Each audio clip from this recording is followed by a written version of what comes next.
Olá, pessoal, boa tarde. Sejam todos bem-vindos à sexta edição do Preserva-me Live.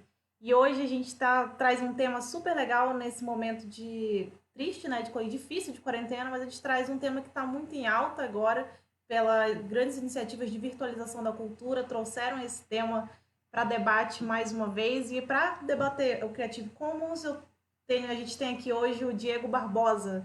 Diego, conta pra gente, pra quem não vive, não conhece você, conta um pouquinho de quem você é, um pouco da sua formação, o que você trabalha e um pouquinho do que você vai trazer aqui hoje pra gente.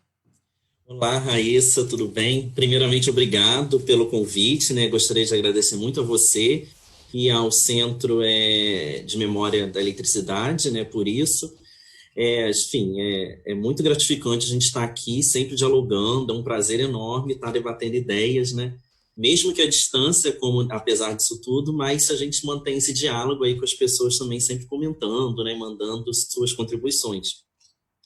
Então, eu comecei minha trajetória profissional, né, fazendo uma graduação em Ciências Sociais, né, e depois, paralelamente a isso, eu comecei a trabalhar no Arquivo Nacional.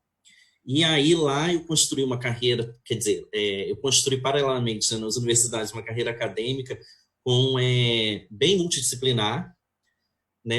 Eu fiz uma especialização em relações internacionais, depois fiz um mestrado em linguística e depois concluí o doutorado também em linguística, muito focado na análise do discurso, né? E no Arquivo Nacional, essa carreira foi construída também de uma forma bem interessante, né? Eu trabalhei 10 anos no processamento técnico, né, aqui no Arquivo Nacional do Rio de Janeiro, trabalhando muito com descrição de documentos do Poder Judiciário, sobretudo, e depois eu trabalhei muito também com a indexação nisso. Foi uma parte que eu descobri também um pouco dessa paixão, que também tinha a ver com essa questão de linguística, né? Em criar esses pontos de acesso para os documentos. E depois desses 10 anos, quando eu volto do doutorado, eu vou para um outro desafio para trabalhar com essa parte de difusão e a parte de atendimento no Arquivo Nacional.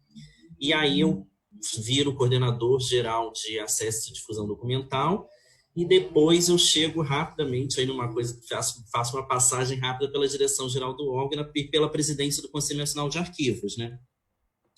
E atualmente eu estou trabalhando na assessoria de comunicação do Arquivo Nacional, lotado no gabinete da direção geral, e eu trabalho muito com mídias sociais, com toda essa divulgação do acervo, enfim, essa interação assim com esse público através de diversas mídias, e também com o trabalho de disponibilização de documentos do Arquivo Nacional na Wikimedia Commons. Então é isso tem tudo a ver com o que a gente vai falar aqui um pouco hoje, né? Hoje a gente vai falar um pouco sobre esse movimento, que é mais do que uma simples licença, né? O Creative Commons é um movimento que surge, que se soma a uma onda assim que está varrendo assim o planeta todo a favor da transparência, a favor dos dados abertos, em prol da circulação da informação, e que vem também, sobretudo, somar essa onda do digital e da internet que veio transformar o mundo. Então, é um pouco disso que a gente vai falar hoje. Ah, muito legal, Diego. Aproveitando essa sua última fala, eu queria que você contextualizasse, né, antes da gente entrar no Creative Commons, no tema específico, eu queria que você contextualizasse essa onda de Open GLAM que a gente está vendo nas instituições em relação à difusão e abertura dos acervos. Então, Raíssa, isso já vem, assim, essa sempre foi uma missão no arquivo. Se a gente pegar a Lei 8.191 da Lei dos Arquivos, então isso já é uma missão das instituições arquivísticas, por exemplo. E, de fato, já vem os museus trabalhando até anteriormente isso, com a questão de educação patrimonial, as bibliotecas também. Mas agora, a novidade é justamente com as transformações que o digital traz e com a internet, né? Eles abrem uma porta, assim, da pessoa ter acesso à informação, a documentos, né, museológicos, biblioteconômicos e arquivísticos sem sair de casa. E aí isso traz um grande desafio para essas instituições. E aí surgiu essa outra iniciativa que a gente chama de Open GLAM, que é uma iniciativa muito focada, sobretudo da Wikipédia, né, que é o GLAM, né, para abrir, né, o Open do inglês, e o GLAM também é a sigla de Galleries, Libraries, Archives and Museums, ou seja, né, galerias de arte, bibliotecas, arquivos e museus. Então, é para abrir essas instituições ainda mais, né? Não que elas estivessem fechadas, elas já estavam até abertas, mas é um novo desafio que se projeta. E com essa abertura, tipo assim, há uma grande explosão, depois a gente vai falar um pouco disso, nesses números, porque eles crescem de forma, assim, incrível, né? Então, no mundo, já essa questão, essa iniciativa da Open GLAM, né, ligada à Wikipédia, ela surge muito assim, na América do Norte e na Europa, né? Hoje ela já é adotada por diversas instituições como o Museu Britânico, a Biblioteca Britânica, o Arquivo Nacional dos Países Baixos, o Arquivo Nacional da França, dos Estados Unidos. Então, essas instituições, na verdade, essa documentação já está livre, digamos assim, né? Porque a maior parte dela, a gente vai discutir depois, são documentos públicos. O que se faz, que essas instituições fazem, elas apoiam essa divulgação nessas plataformas, né, livres. Então, elas colaboram para que essa divulgação seja feita. E aí, fornecem uma grande parcela de seu acervo de forma até um pouco diferente, que depois a gente pode comentar também, a nossa forma de fazer bem diferente dos países mais desenvolvidos, mas ela tem também uma profundidade muito interessante. Ela tem uma forma diferente, mas ela alcança questões bem interessantes. No Brasil, isso também já começou lá no Museu Paulista, né, no Museu do Ipiranga. Hoje já tem o Arquivo Nacional, o Museu Nacional, depois do incêndio, né, também a comunidade da Wikipédia se uniu para formar e recuperar esses documentos que estavam espalhados, dispersos por várias, enfim, documentos digitais, fotografias de visitantes, e tentaram reunir numa GLAM do Museu Nacional. Então, esses projetos são quando essas instituições colaboram e facilitam a disponibilização de seus acervos em plataformas livres. Entendi, Diego. Então, entrando um pouco no assunto de hoje, para quem está chegando aqui agora e não tem muita familiaridade com o assunto, eu queria que você falasse um pouquinho do Creative Commons e qual a proposta da iniciativa. Então, a gente ouve já há algum tempo muito falar disso e a gente não sabe, às vezes, como acontece, né? E, na verdade, é uma coisa muito simples, a Creative Commons, né? Ela surgiu, já vai fazer quase 20 anos. O que aconteceu? Tem lá nos Estados Unidos, né, na Universidade de Stanford e de Harvard, um americano chamado Larry Lessig. Ele começou, ele é professor de Direito, né? E aí ele começou a pensar na questão dos direitos autorais, né? Então, o que se pensava? O direito autoral, cada país você tem tratados internacionais de direitos autorais, mas cada país tem as suas regras. Então, você tinha uma dispersão de regras muito confusas, enfim, com muitos detalhes para a utilização desses acervos. E o que ele pensou foi uma coisa muito simples: criar critérios que tentassem simplificar e padronizar esses direitos autorais de uma forma mais simples, para que o autor, né, aqueles que produzem conhecimento, pudessem transmitir nessa mensagem do que eles estavam autorizando para o uso desse acervo. Então, o Creative Commons nada mais é do que um instrumento legal, né, padronizado isso no mundo todo por essa fundação sem fins lucrativos, para facilitar e ampliar a circulação do acesso de obras intelectuais. Então, é basicamente isso, é simples. E depois a gente vai ver um pouco de como funcionam aqueles ícones e tal, que também é muito simples, são apenas 6 licenças, né? 7, se a gente contar, aqui não é uma licença que já estaria em domínio público, mas é nada mais isso do que uma simples autorização. É o autor dizer que, assim, de maneira simples, por aquela imagem, por aqueles ícones, assim, o que eu estou permitindo que façam com a minha obra. Então, isso é muito simples. No Brasil, o Brasil também foi um dos pioneiros nisso, né? Porque logo a gente estava ainda no governo do presidente Lula, e aí quando o ministro era o Gilberto Gil, ele se interessou muito, ele trouxe essa discussão toda para o ambiente da cultura, né? Ele era um entusiasta da cultura digital, e aí o Brasil foi um dos pioneiros nesse processo de discussão nisso. Tanto que, na época, o próprio Ministério da Cultura, isso a gente está falando do início do governo, né? Em 2004, 2003, 2005, o próprio Ministério da Cultura começou a colocar no seu portal dizer que a documentação, dizer que suas matérias, enfim, todo o conteúdo produzido pelo Ministério estava em licenças livres, né, que podendo ser, enfim, compartilhado, para que as pessoas pudessem, na verdade, apropriar esse conhecimento e utilizar da forma como elas quisessem, né. Então, é nada mais do que esse movimento, e fora isso, ela vem nesse grande movimento de abertura, né, que a gente vê, muito mais do que a licença, como eu falei, é uma onda que vem do internacional, cobrando mais transparência dos órgãos públicos, cobrando dados abertos para que as pessoas possam participar, entender e se apropriar mesmo desse conhecimento que é público. E lembrando que isso, como que isso dá recentemente, né? As pessoas podem pensar assim, poxa, mas antes então Creative Commons é novo, e como é que era antes? Não, isso sempre existiu, né? E a Creative Commons está totalmente dentro da lei, né? Porque se a gente pegar a lei de direitos autorais, por exemplo, no Brasil, no artigo 29, ela autoriza que os autores possam fazer, autorizar que outras pessoas usam, reproduzam, enfim, para fins comerciais ou não, as suas obras. Então, ela está totalmente de acordo com a lei de direito autoral, e mais do que isso, ela sentiu essa necessidade também, sobretudo pela internet, né? Porque na internet a gente pode ver, isso que foi essa grande onda, ela ela está bem inserida dentro desse contexto da internet. Porque se a gente voltar à questão autoral, tipo, na antiguidade não tinha esse aspecto autoral, né? Você vê, os gregos não tinha isso, vou assinar meu nome, eu sou autor desse texto. O conhecimento ia fluindo e as pessoas iam escrevendo, reproduzindo, ainda dando aquela autoria, existia autoria coletiva, enfim, autoria dada por terceiros para outras pessoas, e assim ia. Com o advento sobretudo com a criação da imprensa, né, por Gutenberg, da Revolução Industrial, né, o capitalismo vem essa necessidade de se dar essa autoria, pensando muito nesses indivíduos, né? Então, eu sou um indivíduo, então eu faço alguma obra e aí eu mereço aquele reconhecimento. Então, isso vai mudando. A coisa fica mais complexa justamente com a internet. Porque com a internet, o que a gente tem hoje em dia? Caiu na rede, o negócio é altamente reproduzido e se perde. Então, isso já ocorreu, né? Enfim, então o que se tende é justamente facilitar essa circulação. É o autor poder dizer assim, olha, esse texto está lá meu na internet, está disponível, e quem quiser utilizar, usa à vontade. Agora, isso também acontece independentemente disso, né?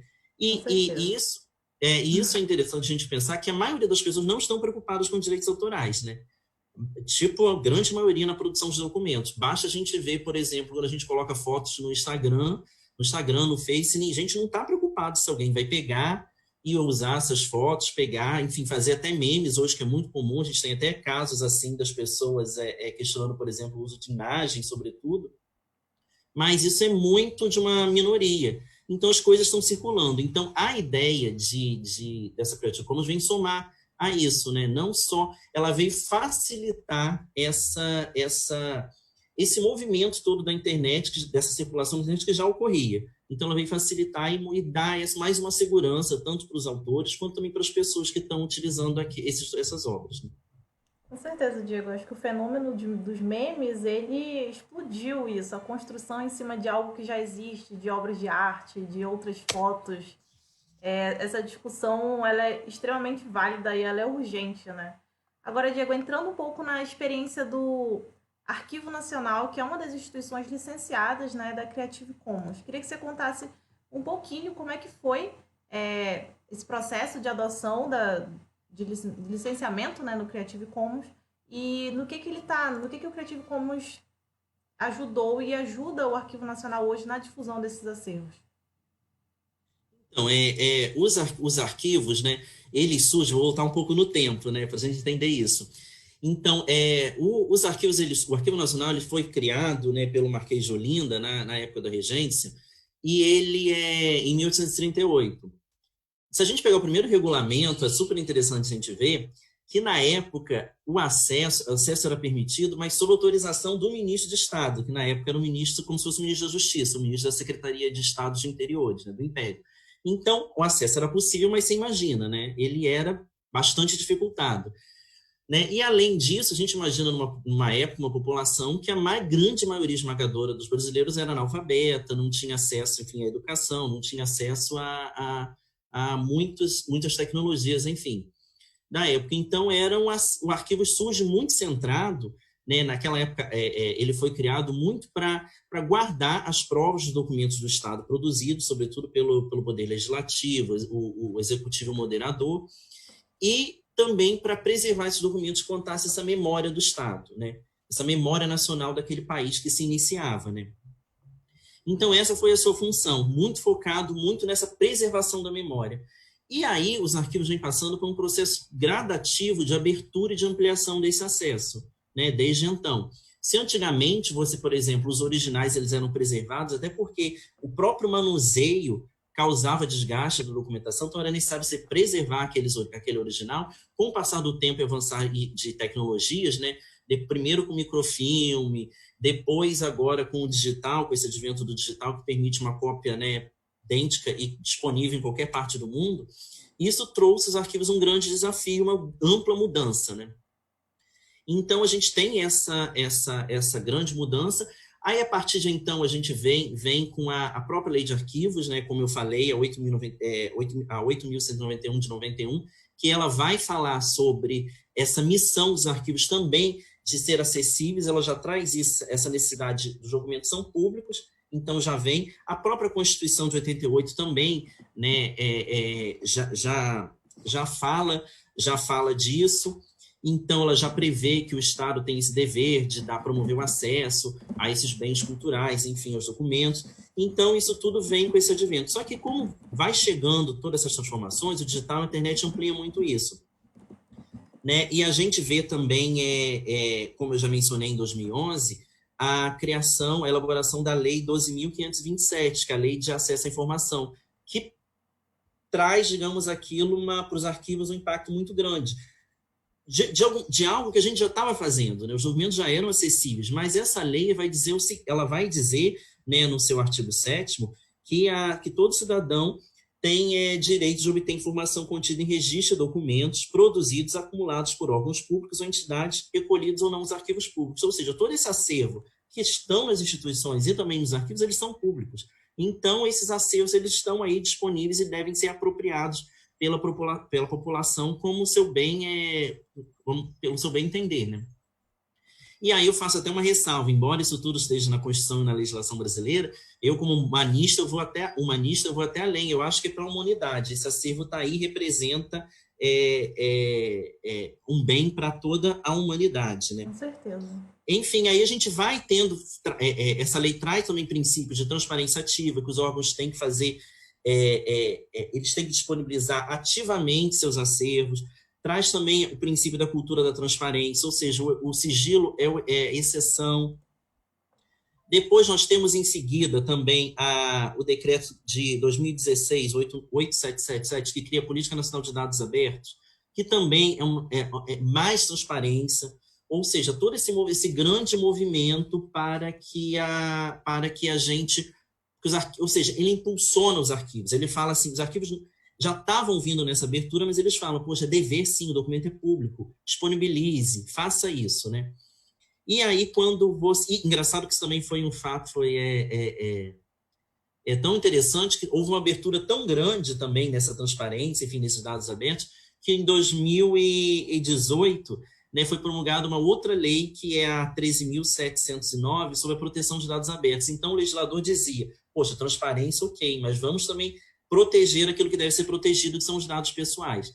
Enfim, a gente está todo dentro desse contexto. Então, o Arquivo Nacional, já impulsionado dentro desse aspecto legal, ele começou a ampliar a disponibilização do seu acervo, né, e a circulação. E como que isso aconteceu? Quando eu estava lá na Coordenação Geral de Acesso Documental, né, de Atendimento e Difusão Documental, eu pensei assim, poxa, vamos impulsionar mais, vamos utilizar mídias sociais, vamos interagir mais com o usuário, né, vamos colocar mais documentos, e assim a gente foi tentando ampliar essa circulação. Então, eu volto a dizer, essa grande parte da documentação do Arquivo Nacional, né, como preconiza lá, ela já é documentação pública, né?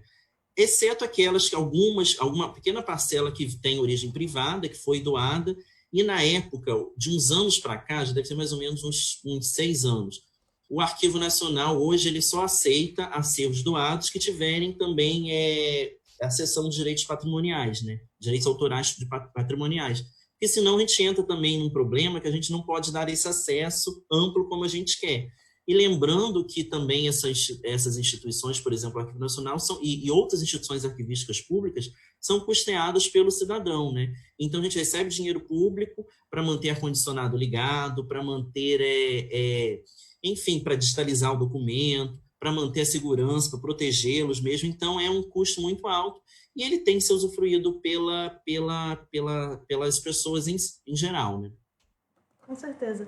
Diego, esse trabalho que vocês fazem de acesso aberto e difusão de acervos, ele também utiliza uma série de diferentes plataformas, inclusive as redes sociais.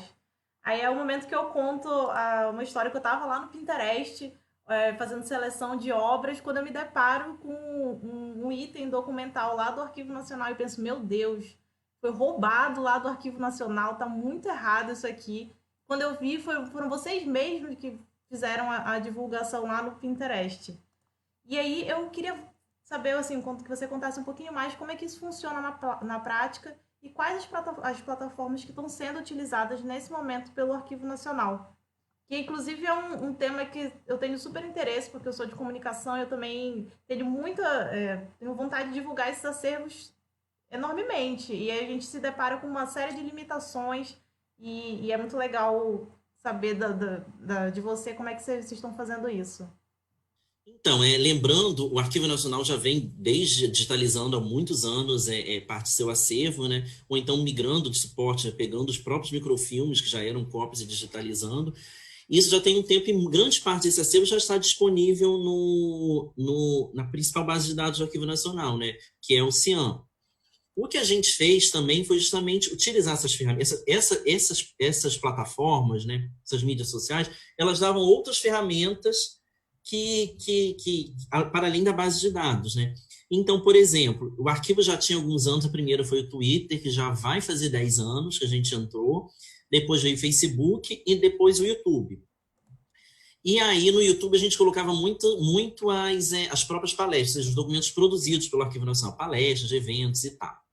Né? E quando eu assumi esse cargo de gestor, eu pensei assim, vamos ampliar ainda. O Instagram já estava se destacando como a principal rede social, né, no Brasil, e a gente criou uma conta no Instagram, criou o Flickr, criou o Pinterest, criou o Mixcloud para o acervo sonoro, e depois entramos na Wikicommons também, e não só, a gente também aderiu, por exemplo, a Brasiliana Fotográfica, que é outra super interessante, liderado pela Biblioteca Nacional, Instituto Moreira Salles, e mais recente a gente fez uma conta também no LinkedIn, e quem sabe outras, né, virão. Agora o TikTok aí está também se destacando bastante, né?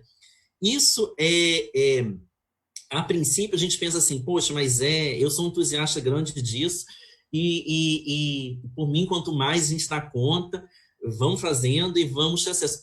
Eu sempre brinco assim, elas têm, cada plataforma dessa, né, ela tem uma ferramenta interessante. Por exemplo, se a gente contar por Twitter, Facebook, Instagram, eu brinco assim, é como se a gente fosse no alto de um prédio, pegasse panfletos sobre o Arquivo Nacional e jogasse assim, e eles voassem para longe, né? Então, quando a gente faz uma postagem ali, né, um seguidor nosso vê aquilo e ele compartilha, e aquilo já vai parar em outro grupo, em outro tal, e vai chegando. Então, esse grande trabalho que a gente faz, né?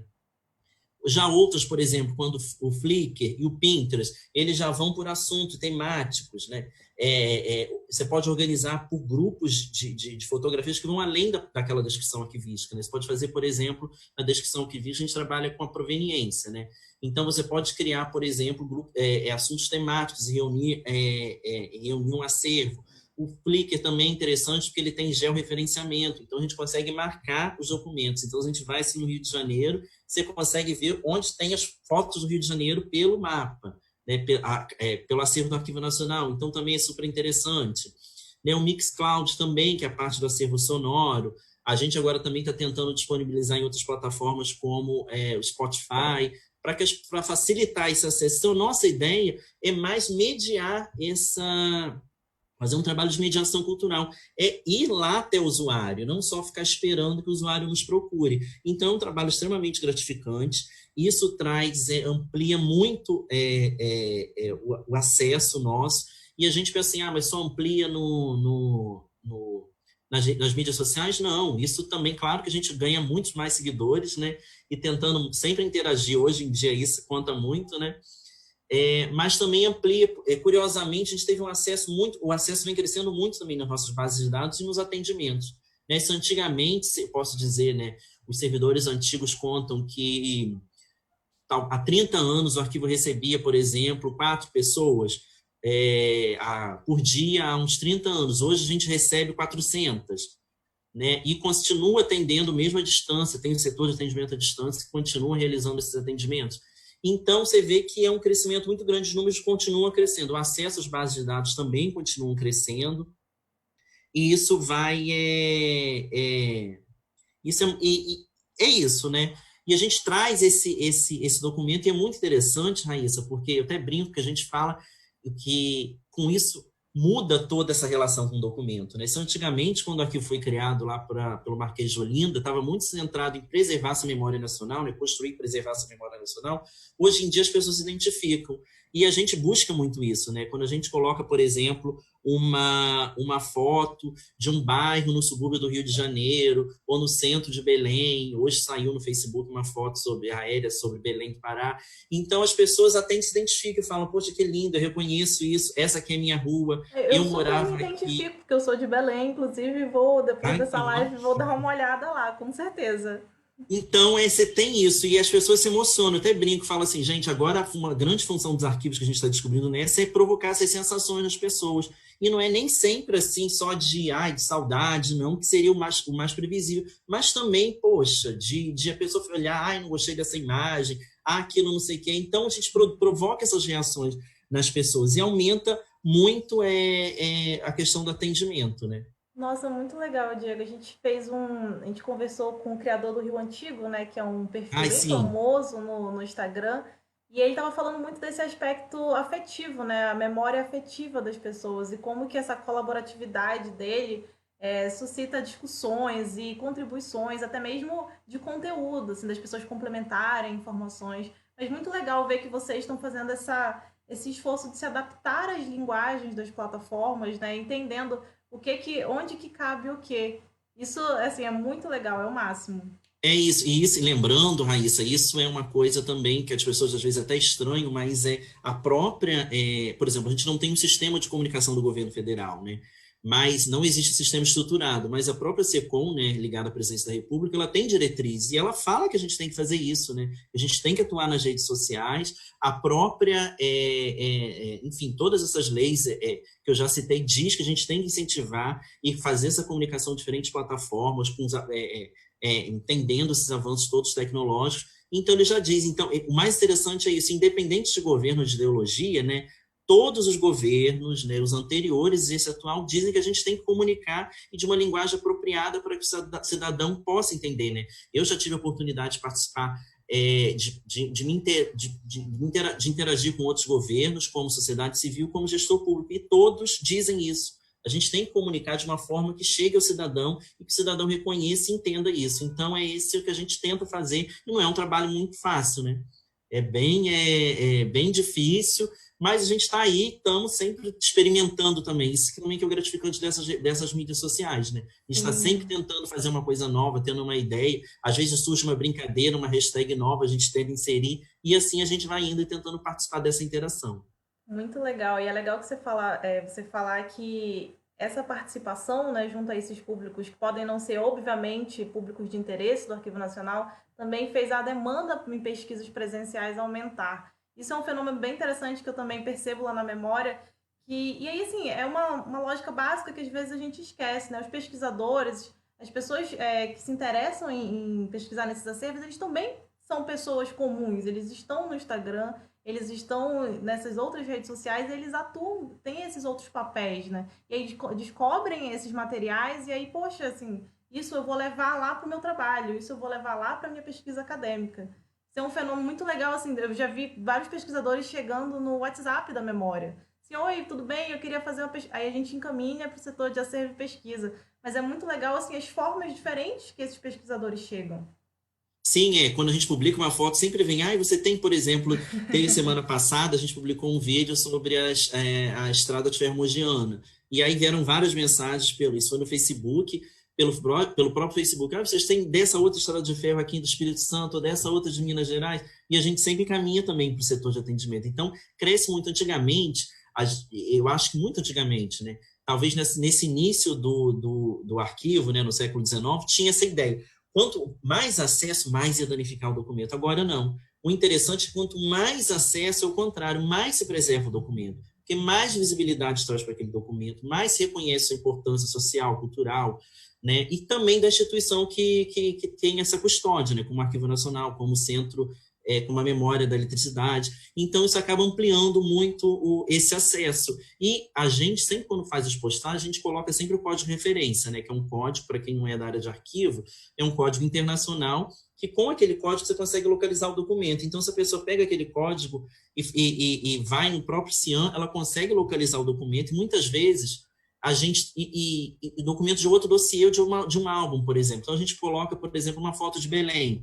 Então, a gente fornece o código, a pessoa pode ir lá na base de dados, no CIAN, até também no atendimento. Isso também já acontece, que as pessoas do atendimento dão esse retorno para a gente, e que a pessoa venha, eu quero ver mais fotos relacionadas a esse código aqui. Então, a pessoa tem acesso ao álbum. Então, isso é muito gratificante. E também, além disso, a gente passa também uma coisa que a gente quer muito recente também na arquivologia, que a gente trabalha muito, que a gente fala que é a cultura arquivística, para as pessoas entenderem um pouco desse universo, né? Isso está muito relacionado à educação patrimonial também, né? Que é entender a importância da gente conhecer os arquivos, conhecer como eles se organizam, que eles têm estruturas, enfim, descrições e regras e técnicas próprias, diferentes, por exemplo, da biblioteca, que é mais comum no nosso dia a dia. A gente sabe que vai na biblioteca, sabe que elas são organizadas, né, por assunto e depois por autor, e os arquivos não, pela proveniência. Então, isso é interessante que as pessoas começarem a mexer, a entender essa relação. E também pensar na importância de preservar e organizar, sobretudo, né? Porque se você não organiza, não acha nada. Isso também para a gente no dia a dia, né? Eu, por exemplo, a gente se cobra muito, a gente vai acumulando agora, como eu falei, sobretudo agora que tem uma produção exagerada de documentos digitais, né, natos digitais. Antigamente, se você pensar, por exemplo, se produzir um documento há 200 anos atrás, talvez para muitas pessoas era um na vida, né? E para muitos nem isso, né? Como eu falei, né? A maior parte da população analfabeta, não tinha acesso a papel, caneta. Hoje em dia, numa mensagem no WhatsApp, com quantas pessoas a gente fala hoje em dia no WhatsApp, então a gente produz documentos exagerados. Então a gente tem sempre que organizar, né? Senão a memória enche do celular e a gente não consegue nem localizar nada mesmo. Então, essa importância também da gente estar sempre organizando e eliminando, fazendo esse trabalho arquivístico, eliminando aquilo que não deve ser preservado e preservar aquilo que de fato interessa. Com certeza. Diego, essa fala que você fez sobre quando a gente divide é que a gente preserva, ela trouxe muito uma conversa que a gente teve com o Joaquim Massal, também aqui no Facebook, que ele falou justamente isso quando ele estava falando da Brasiliana, né? E ele estava falando que no passado tinha essa ideia de trancar os documentos a 7 chaves, e que hoje é justamente o oposto, é quando você dissemina esses arquivos, esses bens históricos, é que você está preservando ele, porque todo mundo tem e ninguém vai perder ao mesmo tempo. Mas, Diego, entrando nessa parte de conteúdo, queria que você falasse para a gente um pouquinho de como é feita essa seleção dos materiais que vão para essas plataformas de ambientes digitais. E quantos por cento, aí uma dúvida, né? Quantos por cento da massa documental do Arquivo Nacional tem esse acesso aberto?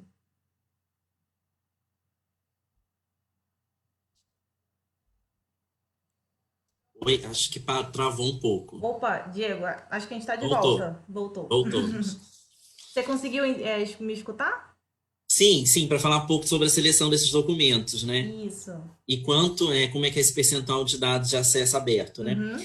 Então, essa seleção, a gente tenta seguir também a questão da diversidade na escolha do acervo, né? Porque é isso também que preza a Constituição, enfim, a Constituição diz que a gente tem que fazer isso, valorizar essa diversidade cultural no Brasil. Naturalmente, o Arquivo Nacional, ele está sediado no Rio de Janeiro, né? Que era a capital durante muitos anos do nosso país, né? Foi a capital. E hoje a gente tem até uma regional lá no Distrito Federal, né? Mas a sede aqui é no Rio de Janeiro. Então, naturalmente, a gente tem uma grande quantidade de acervo do Rio de Janeiro. Inclusive também digitalizada, enfim. Só que aí a gente preza também, nesse aspecto das mídias sociais, tentar garantir essa diversidade regional. Então, por exemplo, eu fico lá buscando, garimpando coisa de Roraima, coisa do Acre, porque acho que a gente tem que ter essa consciência que nossa instituição é uma instituição nacional. Então, ela está aí para produzir, interagir com esses usuários, cidadãos do todo o Brasil. Então, a gente sempre preza por uma diversidade regional, uma diversidade também de suportes, então, de gêneros documentais. Então, a gente tenta intercalar fotografia, um documento audiovisual, um mapa, um acervo sonoro, um acervo textual, fundos, diversidade de fundos, né, que são origem desses documentos. Então, a gente coloca público, privado, um órgão, e épocas também históricas também, a gente colônia, império, república, e vai tentando mesclar temas. Então, é bem variado, né? A gente, enfim, é bem variado. O que a gente nota, e aí também é interessante a gente pensar, é que os textuais não têm muito apelo, né? A gente sabe que hoje em dia é um apelo muito visual, né? As pessoas, por exemplo, o Instagram é muito de fotos, de paisagens e tal. E no textual a gente já consegue reparar isso, né? Essa aqui é uma experiência nossa. O textual, ele não dá muitas curtidas e muitos likes. Claro, né? Porque o textual é aquele simples e tal. Muitas vezes é necessário também a gente fazer uma transcrição paleográfica para que a pessoa entenda o que está escrito e aí possa, né, entender o que se dá que ocorre naquele documento, enfim, de que assunto ele se trata. Então, a gente sempre tenta buscar essa diversidade, enfim, total, né? O máximo que a gente consegue. Mas é sempre aquilo baseado no nosso acervo que a gente custodia. Então, ou então a gente tenta também outras entradas com efemérides também, que tem um apelo muito grande. Então, se tem um acontecimento hoje em dia, né, a gente comenta, a gente fala aquilo, e isso também ajuda que as pessoas se interessem. Uma forma, né, das pessoas, quando tem um feriado, as pessoas querem buscar por que tem esse feriado. Então, a gente sempre coloca um documento enfim, né, nesse sentido. Agora, como eu falei, quando a gente fala em dados abertos, né, esse percentual é muito difícil da gente calcular isso no Arquivo Nacional. E qualquer instituição arquivística, porque, como a gente sabe, nos arquivos, os documentos são muito variados, né? Uma variação enorme de suporte. Eu tenho um documento de 1 página, um documento de 1000 páginas, então fica muito difícil. Tanto que a medida utilizada, por exemplo, para documentos textuais são metros lineares, né, que a gente chama, que talvez os cidadãos não estejam muito inteirados sobre como isso funciona. Mas eu sempre brinco assim, tem que dizer que os metros é como se você empilhasse os documentos. Não é que eles estejam empilhados nos arquivos, mas é como se eles fossem empilhados, então desse esse somatório. Porque para a gente tentar organizar e padronizar e conseguir pensar esse total, que essa é uma variedade. Então é muito difícil a gente pensar. E fora isso, é só na questão esse só um textual, fora os outros suportes. Então são álbuns de fotografia, são fotografias, são filmes em mais variados suportes, né, de fitas, de películas, e mapas, que é outro padrão, enfim, desenhos, gravuras, e assim vai indo. Se a gente vai folhear no próprio site do Arquivo Nacional, a gente vai ver que esse acervo, para descrevê-lo, não é uma coisa muito simples, né? A gente fala, são tantos milhares de álbuns, tantos milhões de fotografias, tantos quilômetros de documentos textuais, então é muito difícil a gente quantificar isso. Agora, lembrando, como eu falei, que com a lei de acesso, esses documentos eles já estão acessíveis, né? A lei de acesso, eles são públicos, então eles são livres para o que bem quiser, eles são os documentos de origem pública. O Arquivo Nacional, como eu falei, ele tem um pequeno percentual de documentos de origem privada, né? O primeiro acervo doado também já tem bastante tempo, foi em 1850, o arquivo começou também a receber acervos privados, sobretudo de políticos, enfim, que tinham interesse político e social. Hoje já são mais de 400 fundos privados que tem. Geralmente, privados são fundos menores, né, porque trata de documentação pessoal. E, como eu falei, há uns 6 anos para cá, o arquivo começou a exigir, para receber esses acervos, começou a criar mais critérios mais rígidos.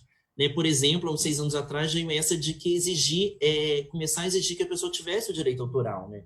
Ou seja, para receber, o arquivo também tinha que ceder ao arquivo esses direitos patrimoniais, para que a gente pudesse reproduzir esse acervo, enfim, disponibilizá-lo de forma livre para todo mundo também, né? Até porque, como eu falei, a gente tem um custo, a sociedade banca esse acervo, né? Digitalize, preserve e tal, e ela merece que isso esteja disponibilizado. Então, a gente tem esse pequeno ainda acervo privado, esse a gente não disponibiliza nessas plataformas, enfim, não pode, esses que vêm mais antigamente, enfim, a lei de direitos autorais a gente respeita essas leis de direitos autorais, como eu falei, o próprio Creative Commons ele está inserido, né, nelas, então a gente tem todo esse cuidado, né, de se pensar, mas é muito difícil você calcular esse percentual. Mas grande parte hoje do acervo, né, como eu falei, que é de origem pública, ele está livre, né, ele é documento público, ele sequer pode ser classificado dentro dessas licenças de Creative Commons, porque essas licenças, porque o arquivo não tem nem essa autoria para dizer, né? Então, eles simplesmente já nascem públicos.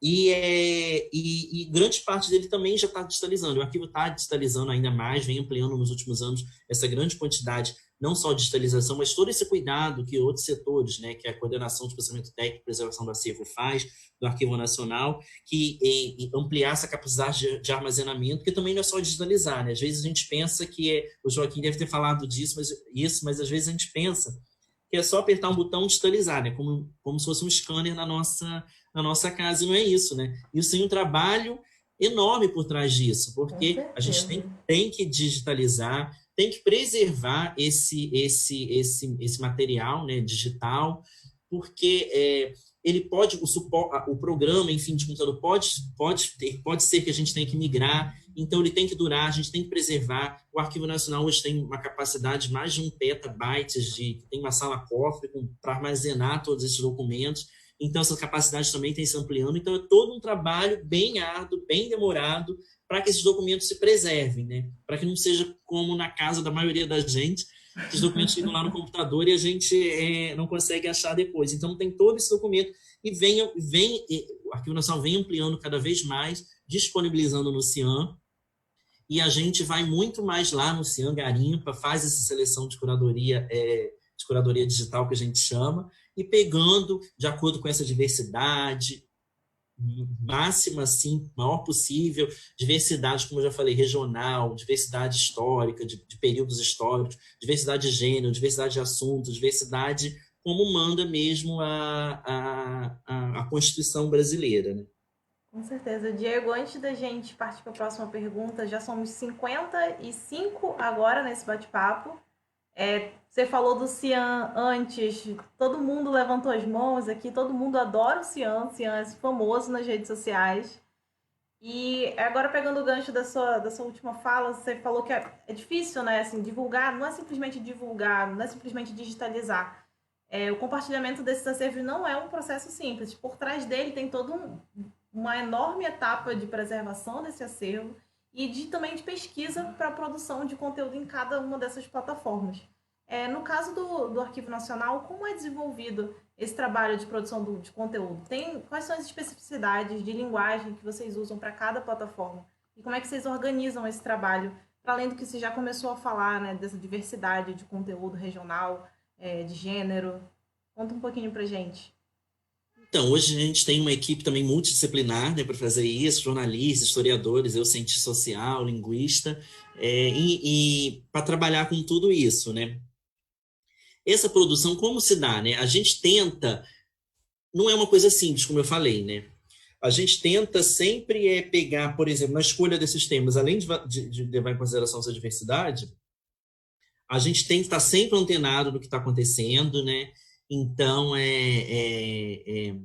do que está acontecendo no Twitter. O Twitter é muito dinâmico, por exemplo. Então, a gente está sempre ali o que está acontecendo para ver uma hashtag, tentar incluir, às vezes, nisso, e tentar participar dessas brincadeiras, então, que acontece também nas redes, né? E aí, a gente leva em consideração muito questão por exemplo, de efemérides. A gente faz um planejamento, na verdade, mensal. Como é que a gente pega? A gente pega num quadro, junta a equipe e fala, poxa, o que tem aí de interessante nessas datas e tal? Ah, nesse dia não tem. E a gente tem... Enfim, é uma escolha...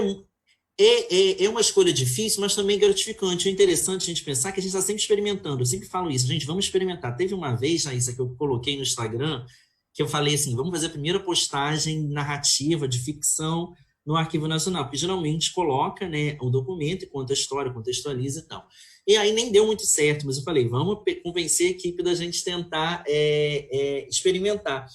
E aí a gente colocou uma foto, eram algumas bonecas assim de artesanato, né, dos anos 50, bonecas de pano, e era só a foto das bonecas assim, né, numa tenda. E aí eu construí uma narração, inventei mesmo sobre de como uma boneca conversando com a outra.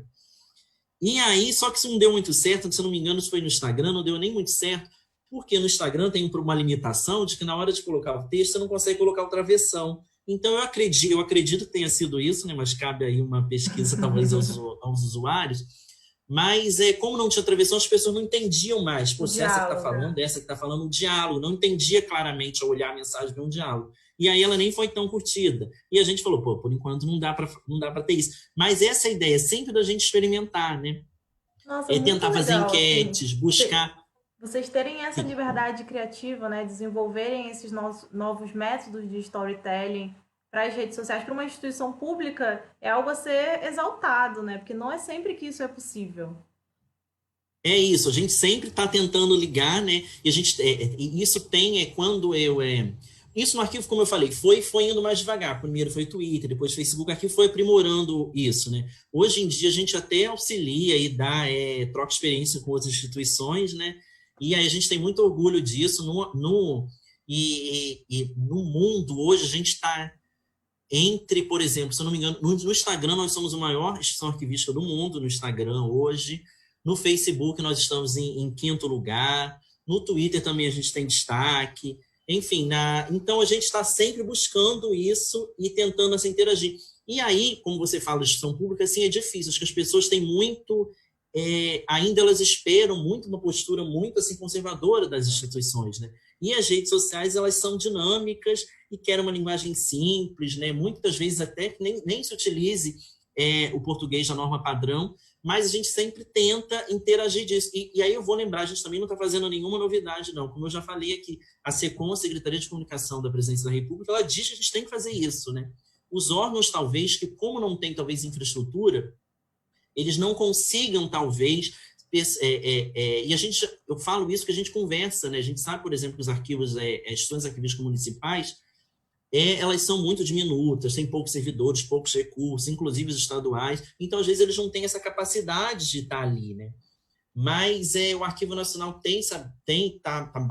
vem bastante aberto a isso, e a gente está tentando sempre nessa interação buscar, e é bem dinâmico isso, como eu falei, é essencial a interação, né? Então a gente está sempre ali tentando, as pessoas colocam comentários, a gente comenta, e é muito gratificante, como eu falei, às vezes a pessoa comenta, poxa, teve um caso também que a gente colocou uma foto de Pirapora, era um casarão da Marinha em Pirapora, né, numa instalação da Marinha, e a gente até falava assim, poxa, tem Marinha em Minas? Tem sim, porque a Marinha também cuida dos rios, né, o São Francisco está lá, e aí a gente colocou a foto, foi bem interessante, e compartilhamos, isso também é interessante, a gente tem que compartilhar e tenta trazer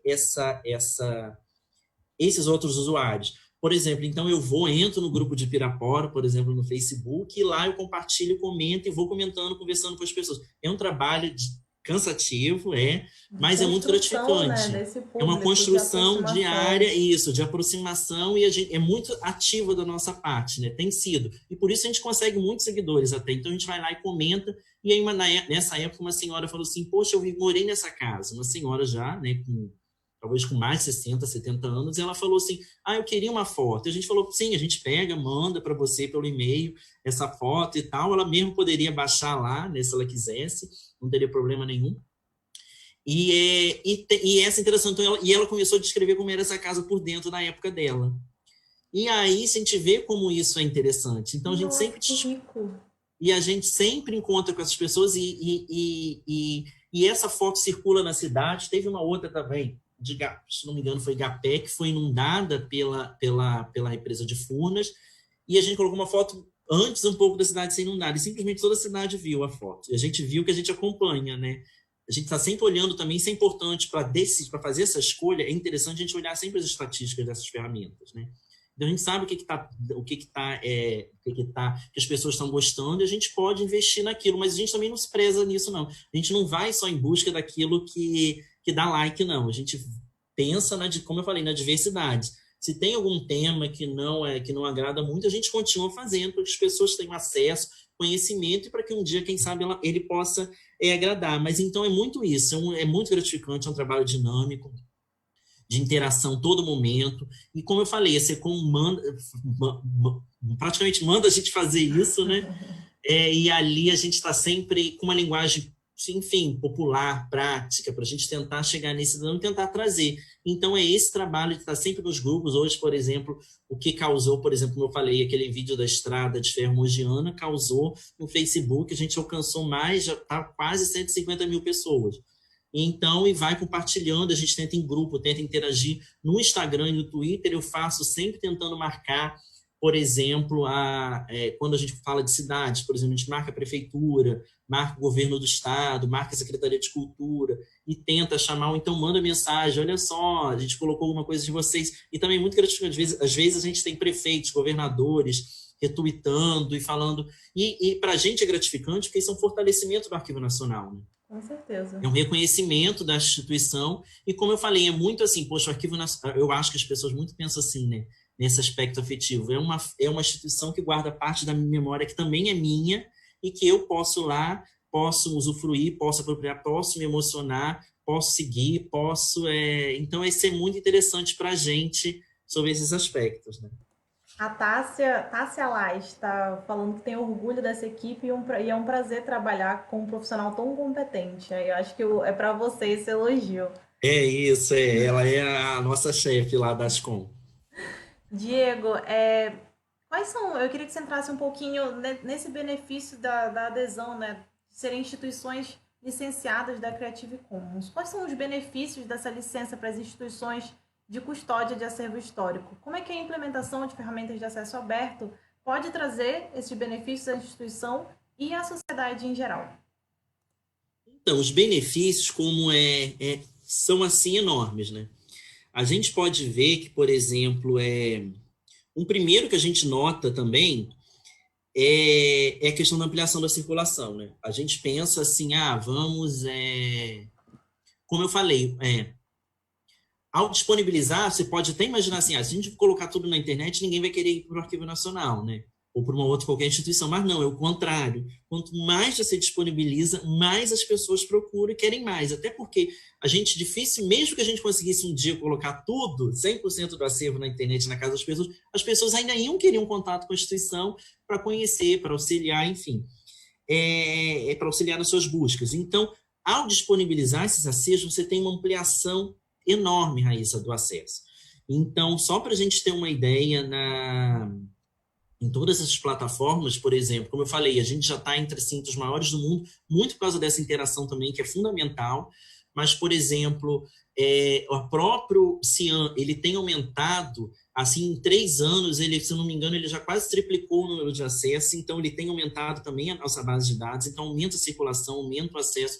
Outra coisa que a gente vê, aumenta a utilização desse acervo, que é essa apropriação, ou seja, no momento que a gente disponibiliza, a gente vê, a gente lá da equipe fica até brincando assim, poxa, olha ali, puseram uma foto, uma foto do nosso acervo lá para ilustrar a parede de um cenário daquela novela. Então, a gente consegue ver, que a gente depois já está tão familiarizado com o acervo que a gente consegue, né? E aí a gente vê e amplia muito essa questão do acesso, né? E ao você utilizar, por exemplo, suas licenças ou colocar em outros, mesmo que você não coloque com essas licenças, por exemplo, o Flickr, ele trabalha muito com Creative Commons, mas ele dá a opção de você não querer utilizar essas licenças. Mesmo que você não utilize essas licenças, ao disponibilizar no Flickr e na Wikicommons, você, por exemplo, eles têm, o Google né, o Google que é um grande, enfim, uma grande empresa aí do ramo da informação, ele faz esse link, ele consegue extrair essas informações e tudo que coloca na Wikicommons, no Flickr, são dos primeiros que o Google coloca lá em cima, né? Por quê? Também porque está a maior parte em livre acesso, em dados abertos, então o Google coloca e prioriza isso. né? A gente pode dizer, depois até questionar se o Google não lucra com isso. Também lucra, mas é aquilo. Se os dados estão abertos, eles estão abertos aí para serem usados para o bem entender das pessoas. Então, assim, amplia-se sim, muito a circulação, a utilização, como eu falei, o acesso. Você amplia a circulação. Outra questão, reduz os custos também, isso é muito interessante, né? Porque quanto mais acessível tá, menos custo você tem. Então, o custo, quando eu digo isso, por exemplo, se tem uma foto, um acervo lá disponibilizado, rapidamente, fácil, acessível, o custo, o tempo que a pessoa ia perder procurando aquele acervo, procurando alguma foto, alguma coisa que ilustrasse, para ilustrar uma matéria, por exemplo, esse tempo que ela está perdendo nisso, estando fácil, acessível, enfim, tempo é dinheiro, reduz esses custos, isso é fundamental. Outra coisa, favorece a circulação de ideias, a reflexão sobre os documentos. Então, a gente pensa... Isso é muito centrado também nas ideias todas de dados abertos, não é só sobre o aspecto da licença, né? Hoje em dia também a gente vê esses dados abertos muito fortes, a gente vê um movimento todo de ciência aberta, e aí vai muito nisso, ou seja, quando você disponibiliza tudo, o que diz a ciência aberta? Por que a gente tem que ficar restringindo os dados de nossas pesquisas? Porque, por exemplo, se eu faço uma experiência, se eu aplico um questionário, eu vou esconder aqueles dados, né? Já tinha sempre, quando você fazia um relato de pesquisa em artigos, você sempre colocava, falava, ó, esses dados estão aqui, você colocava nos anexos, enfim, comprovando de onde saíram aqueles dados. Mas mais do que isso, sempre tem os dados que a gente não utiliza, né? Que a gente recolhe, faz as experiências, mas não utiliza. E todo esse movimento de ciência aberta também vem para isso, ou seja, liberar esse acesso, liberar tudo, colocar tudo em dados abertos, para que as pessoas possam ir e pegar essa fonte, né? E fazer o que elas bem entenderem. O movimento de dados abertos é muito interessante, porque isso para a gente pensar, por exemplo, inclusive nessa questão de redução de custos, a gente vê como hoje a gente tem vários cadastros no governo federal, né? Vários programas, enfim, com bancos de dados tremendos. Imagina se eles pudessem se comunicar. Então, a gente tem no governo municipal, tem no governo estadual, o quanto que isso não ia ser útil, né? Hoje a gente vê, por exemplo, acho que um grande... nessa questão da pandemia, agora só para a gente dar um exemplo, que também são documentos, né, em si, a questão do auxílio emergencial para que está sendo pago, né, a dificuldade que o governo está em rastrear, em validar essas solicitações das pessoas, porque você não acha os dados nos bancos corretos, né, na DataPrev, então tem feito um esforço tremendo. Então, você imagina se tivesse esses dados todos compartilhados, né, para que a coisa seja mais rápida, mais acessível. Agora, lembrando bem sempre da importância de proteger esses dados pessoais, né? Outra questão também fundamental que a circulação, que essas Creative Commons, que essa disponibilização aberta dessa informação e documentos é positivo, é sobre o aspecto da educação, né? A gente vê, por exemplo, na Wikipédia, o quinto site mais acessível do mundo. Na educação, ele tem um acesso assim, tremendo, né? Depois a gente pode falar mais um pouco disso, e a gente até nota isso pela questão do acesso, porque quando chega janeiro, que está todo mundo de férias, a gente vê que o acesso até diminui. Então, ele é muito utilizado no aspecto educacional. E isso é muito importante hoje, a gente ir à fonte documental, né? Sobretudo em um mundo, hoje, que a gente tem negacionismo científico, negacionismo histórico, a questão das fake news. Então, é muito interessante as pessoas chegarem no documento e ver, pô, de fato isso aconteceu. De fato, o Jânio Quadros recebeu o Che Guevara, porque tem foto, tem lá e não é montagem. Então, a gente saber o conteúdo, de fato, sim, a Lei Áurea foi assinada, então a gente saber disso e todas as consequências. Então, isso é interessante a gente poder ter essa oportunidade de poder ir nesses documentos. E o cidadão comum, não só mediado, enfim, pelos historiadores, por todas essas, mas também por eles, né? E outra coisa também, enormemente, é que favorece o progresso, né? O desenvolvimento, essa circulação de informações, amplia o progresso científico, favorece, então ela é super positiva, né? E a gente vê novamente, quando eu falo, isso não é uma característica apenas das licenças, né? Não é, porque agora tem licença que é isso, né? Isso já vinha, isso tudo é uma prerrogativa da internet, né? Da internet, do digital, que está vindo, e isso está trazendo esses avanços. E também, claro, traz alguns prejuízos, talvez, né? Que a gente vê, por exemplo, nesse uso exagerado, talvez, da internet, certo? E isolamento, enfim, das pessoas, enfim, menos interação, né, física, enfim, é uma transformação. E tem coisas boas e coisas ruins, como tudo na vida. Mas ela é muito interessante nesse aspecto. Agora, a licença, quando você coloca, ela facilita tudo isso, porque ela está lá, claro, simples, com um ícone muito simples, dizendo que eu posso ou não posso fazer. E aí eu também me sinto confortável, falando assim, isso eu posso usar tranquilamente, porque eu não serei, enfim, não serei intimado num processo aí qualquer de abuso de direito autoral. Então, essa tranquilidade, isso é muito interessante, isso favorece muito, é sempre positivo. Os benefícios são muitos que a gente acompanha. Com certeza. E uma vez que essas licenças elas facilitam, né, essa difusão de acervos, eu vejo assim, o fortalecimento das instituições de preservação histórica. Quando você está tá mais próximo e dá mais suporte ao seu público, você é mais reconhecido pelo seu propósito, né? Você cumpre mais efetivamente o seu propósito institucional. E Pode isso é uma coisa que eu continuar. sempre falo, viu? Falo demais. Isso é uma coisa que eu sempre falo também. A gente sempre pensa que enfim, quem trabalha com gestão arquivística sabe que o trabalho arquivístico, ele passa desde a produção do documento, ele vai nasce na produção do documento, né, nessa gestão documental, depois ele chega à preservação, que é sempre um contínuo, e depois ele chega, ou ele é eliminado, ou ele vai para o permanente, né, preservado para sempre. E aí tem novamente essa descrição. Quando chega no permanente, é uma nova descrição que tem que ser feita, levando em consideração uma mudança aí do usuário, e até chegar no acesso e na difusão, ou seja, é uma cadeia muito grande. Mas todo esse aspecto da difusão, enfim, da mediação cultural, dessa democratização da ciência, ela é fundamental para todo mundo, desde a gestão. Porque ao você reconhecendo, assim, no momento que você reconhece, você vê essa importância, você tem um carinho uma relação afetiva com aquele documento, uma experiência afetiva, você passa a reconhecer toda essa importância. E lembrando, para eu ver aquela casa lá de Pirapora, foi necessário toda essa cadeia desde o produtor que preservasse, guardasse, organizasse essa gestão, classificasse esse documento, até chegar no Arquivo Nacional. E isso é fundamental para a população enxergar essa importância, né, que existe um órgão público, e não é só o Arquivo Nacional, né, a documentação hoje, a documentação pública está dispersa em Poder Judiciário, municípios, estados, então é importante se preservar. Agora, quando a gente conhece a importância, a histórica ela é fundamental até para dar mais visibilidade para as instituições de memória, para que a gente possa trazer até mais recursos para cuidar desses documentos desde a sua produção, né? Que isso é fundamental também. A gente sabe que, infelizmente, né, eu brinco que os arquivos, eles são... Enfim, eu não sou arquivista, quando eu entrei lá também não era, foi uma paixão, assim, uma paixão surpreendente para mim, eu não esperava, mas eu acho que os arquivos eles estão num desafio muito grande, porque eles são extremamente importantes e necessário que eles cuidam da gestão da informação, enfim, questão de transparência, eles são fundamentais no combate à corrupção, enfim, como eu falei, no exercício de direitos culturais, enfim, numa gestão eficiente em todas as áreas da administração pública, né? Saúde, educação. Você precisa que os documentos sejam acessíveis, transparentes, organizados, para que a gente possa fiscalizar, para que a gente possa cobrar, para que a gente possa elaborar políticas públicas eficientes.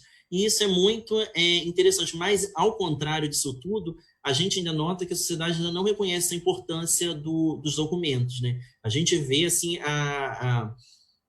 no Brasil, as quantidades de instituições públicas, arquivísticas e de memória, que não têm recursos de investimento, que não têm recursos, que vão fechando, enfim, falta investimento, falta recurso, mas a gente pensa que justamente esse é só um dos caminhos que a gente trazer essa nova visibilidade, a gente pode tentar também ajudar para ganhar mais recursos e mais importância que a sociedade cobre e se sinta também dona dessas instituições para que elas possam, né, ter um futuro melhor. Com certeza. Diego, você falou um pouquinho da Wikipedia, né? Eu queria que você falasse agora sobre a experiência do Arquivo Nacional com as ferramentas Wiki. Então, essa experiência é até interessante, que ela começou com um incômodo nosso, né? A gente é até interessante, porque a gente tinha... Enfim, lá atrás a gente não sabia muito bem, nem a Wikipédia ela surge, também não tem... É engraçado, que ela já tem muito tempo, mas nem é tanto tempo assim, né? Mas surgiu com um incômodo nosso o quê? Que a gente consultava um verbete na Wikipédia, a gente via que tinha alguns documentos que eram custodiados pelo Arquivo Nacional, mas que não tinham nenhum crédito, nenhuma referência à entidade custodiadora. Enfim, documentos públicos, talvez nem seria necessário, mas é importante, como eu já expliquei, que ter esse reconhecimento da instituição que guarda e preserva e custodia. Então, começou com esse incômodo justamente da Lei Áurea, né? E a gente via a Lei Áurea lá disponibilizada, e por um usuário, enfim, que a gente não conhecia, enfim, isso também não é importante, como eu falei, é livre, é aberto. Alguém pegou a imagem da Lei Áurea em algum lugar, no site também, não foi nem no Arquivo Nacional, né, e colocou e fez o upload lá na Wikipedia, que certamente deu referência desse site que não era o Arquivo Nacional. Fez perfeito. Mas não tinha nossa referência lá. Então começou com esse incômodo. A gente falou, poxa, mas por que a gente não pode tentar começar a colocar as coisas lá e disponibilizar e dizer, pô, isso está no Arquivo Nacional. Desculpa. E aí foi isso que a gente buscava, esse reconhecimento enquanto instituição de custódia para fortalecer a instituição. E a gente começou a tentar, né, fazer o cadastro lá como na edição na Wikipédia. No começo, já foi alguns anos, a gente foi apanhando muito, porque a Wikipédia ela é ótima, né, ela é colaborativa, né, tem um alcance educacional muito grande. Antigamente, quando ela surgiu, né, na minha época lá de escola, as pessoas até criticavam, porque falavam assim, mas essas fontes não são confiáveis? Não tinha referência, qualquer um vai lá e edita. E o interessante é justamente que esse foi justa a força dela. Porque você pensa, Raíssa, do momento que qualquer um pode editar, o acúmulo de conhecimento que a Wikipédia juntou, conseguiu reunir, é uma coisa incrível. Porque, então, qualquer pessoa pode ir lá, de qualquer parte do mundo, lá escrever, inserir, tal. Claro que depois aquela informação é validada pelos pares, as pessoas podem reeditar, ela é conferida. A Wikipédia não é essa coisa como se espera, não é confiável, não. Ela exige as fontes, não pode escrever qualquer coisa e passa por um controle também, uma validação entre os próprios membros da plataforma. Então, isso é muito interessante. Então, a gente foi lá, tentou inserir e não conseguimos. A gente, obviamente, não sabia fazer direito. Enfim, você tem todos os critérios de edição, você tem que conhecer os manuais, você tem que conhecer, tem um formato, né? Tem um padrão da Wikipédia. Então, e aí, logo nessa, começaram os usuários a entrar em contato com a gente, né? Usuários comuns. E, na época, a gente até fez um perfil Arquivo Nacional, falando, poxa, não é recomendado que seja um perfil do Arquivo Nacional para isso, um perfil assim, de edição. O interessante é que o arquivo seja uma GLAM, né, constitua uma GLAM e reúne esse acervo na Wikipédia. Aí a gente foi entrando em contato, sobretudo com a Wiki Movimento Brasil, lá de São Paulo, com o João Pechansky, e aí a gente foi entrando em contato e começou a pensar nessas formas de disponibilização. E aí a gente começou bem pequeno, né, com alguns documentos, vamos ver como é que faz. Acho que começou com a Lei Áurea, as constituições, e a gente começou a se surpreender com a quantidade de visualizações. É uma visualização, sim, enorme. Se a gente pensar, a gente começou, se eu não me engano, no novembro de 2017, assim, e já naquele ano, a gente teve, assim, 15 milhões de acessos, de novembro até dezembro. Caramba. E aí foi avançando em 2018. 2018 foram 180 milhões. 2019, 285, mais ou menos, milhões. Isso somando todos os itens que vocês estavam disponibilizando lá.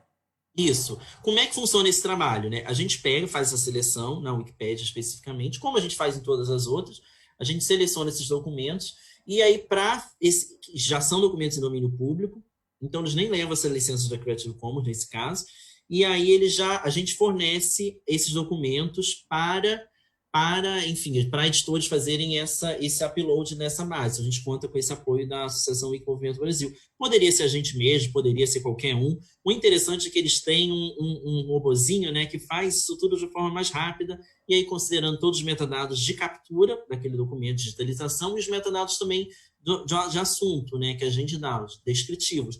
Então, eles sobem, e a partir dali a gente tem um outro trabalho também, que é pegar esses documentos que estão na Wikicommons, na Wikimedia Commons, que é a plataforma que guarda esses acervos da Wikipédia, né? E a gente colocá-los nos verbetes. Então, tem todo esse outro trabalho de edição de verbetes, que é você ler e tem que ter contexto e saber colocar os verbetes, assim a gente vai colocando. Logo em seguida, a gente pensou, e é uma brincadeira muito interessante, que você coloca os números vão... Eu gosto muito disso, mais.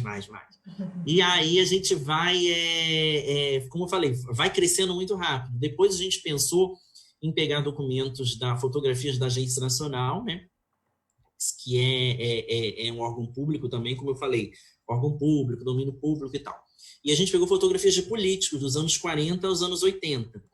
Então, a Agência Nacional era precursora da EBC, né? E a gente pegou, e muito interessante, a gente pegava as fotos dos políticos e começava a colocar. Então, eram senadores, deputados dos anos 40 aos 80 que não tinham rosto, e a gente começou a dar rosto para essas pessoas, né?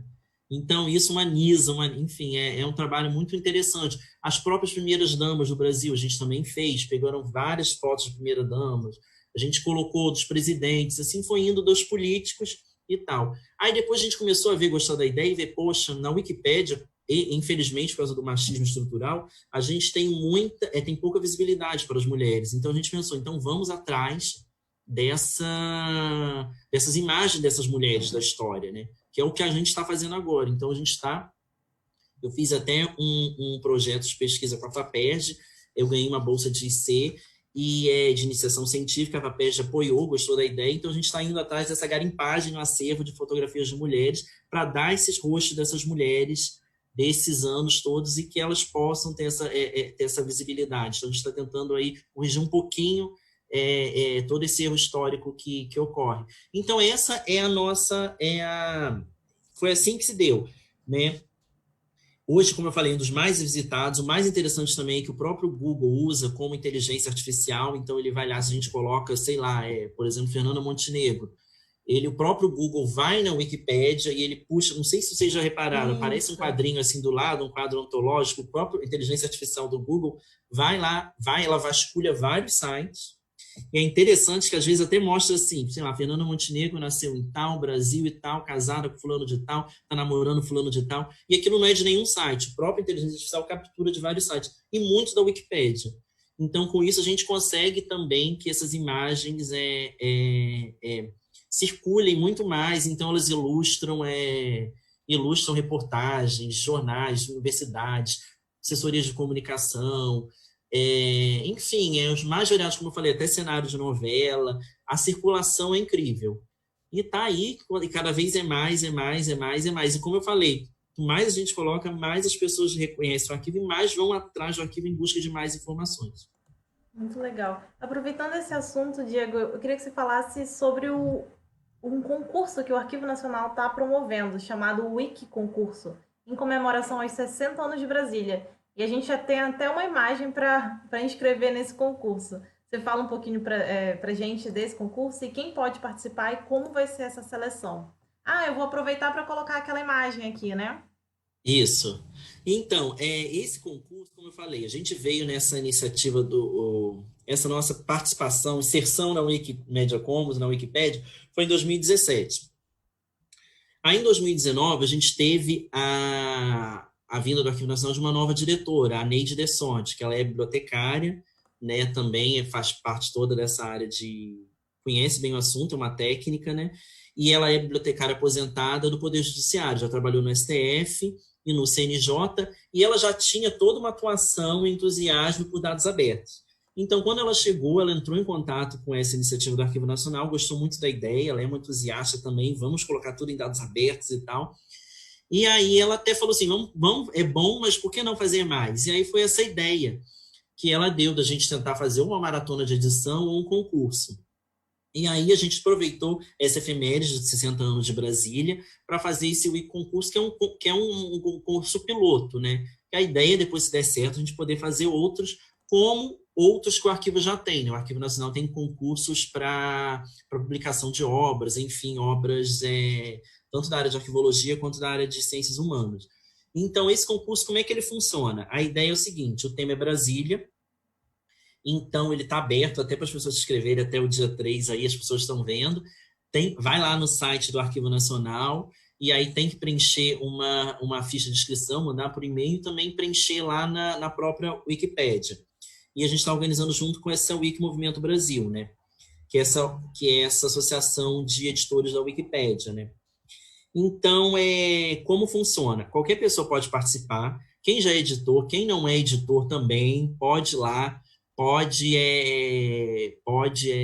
enfim, se cadastrar, se inscrever nesse concurso.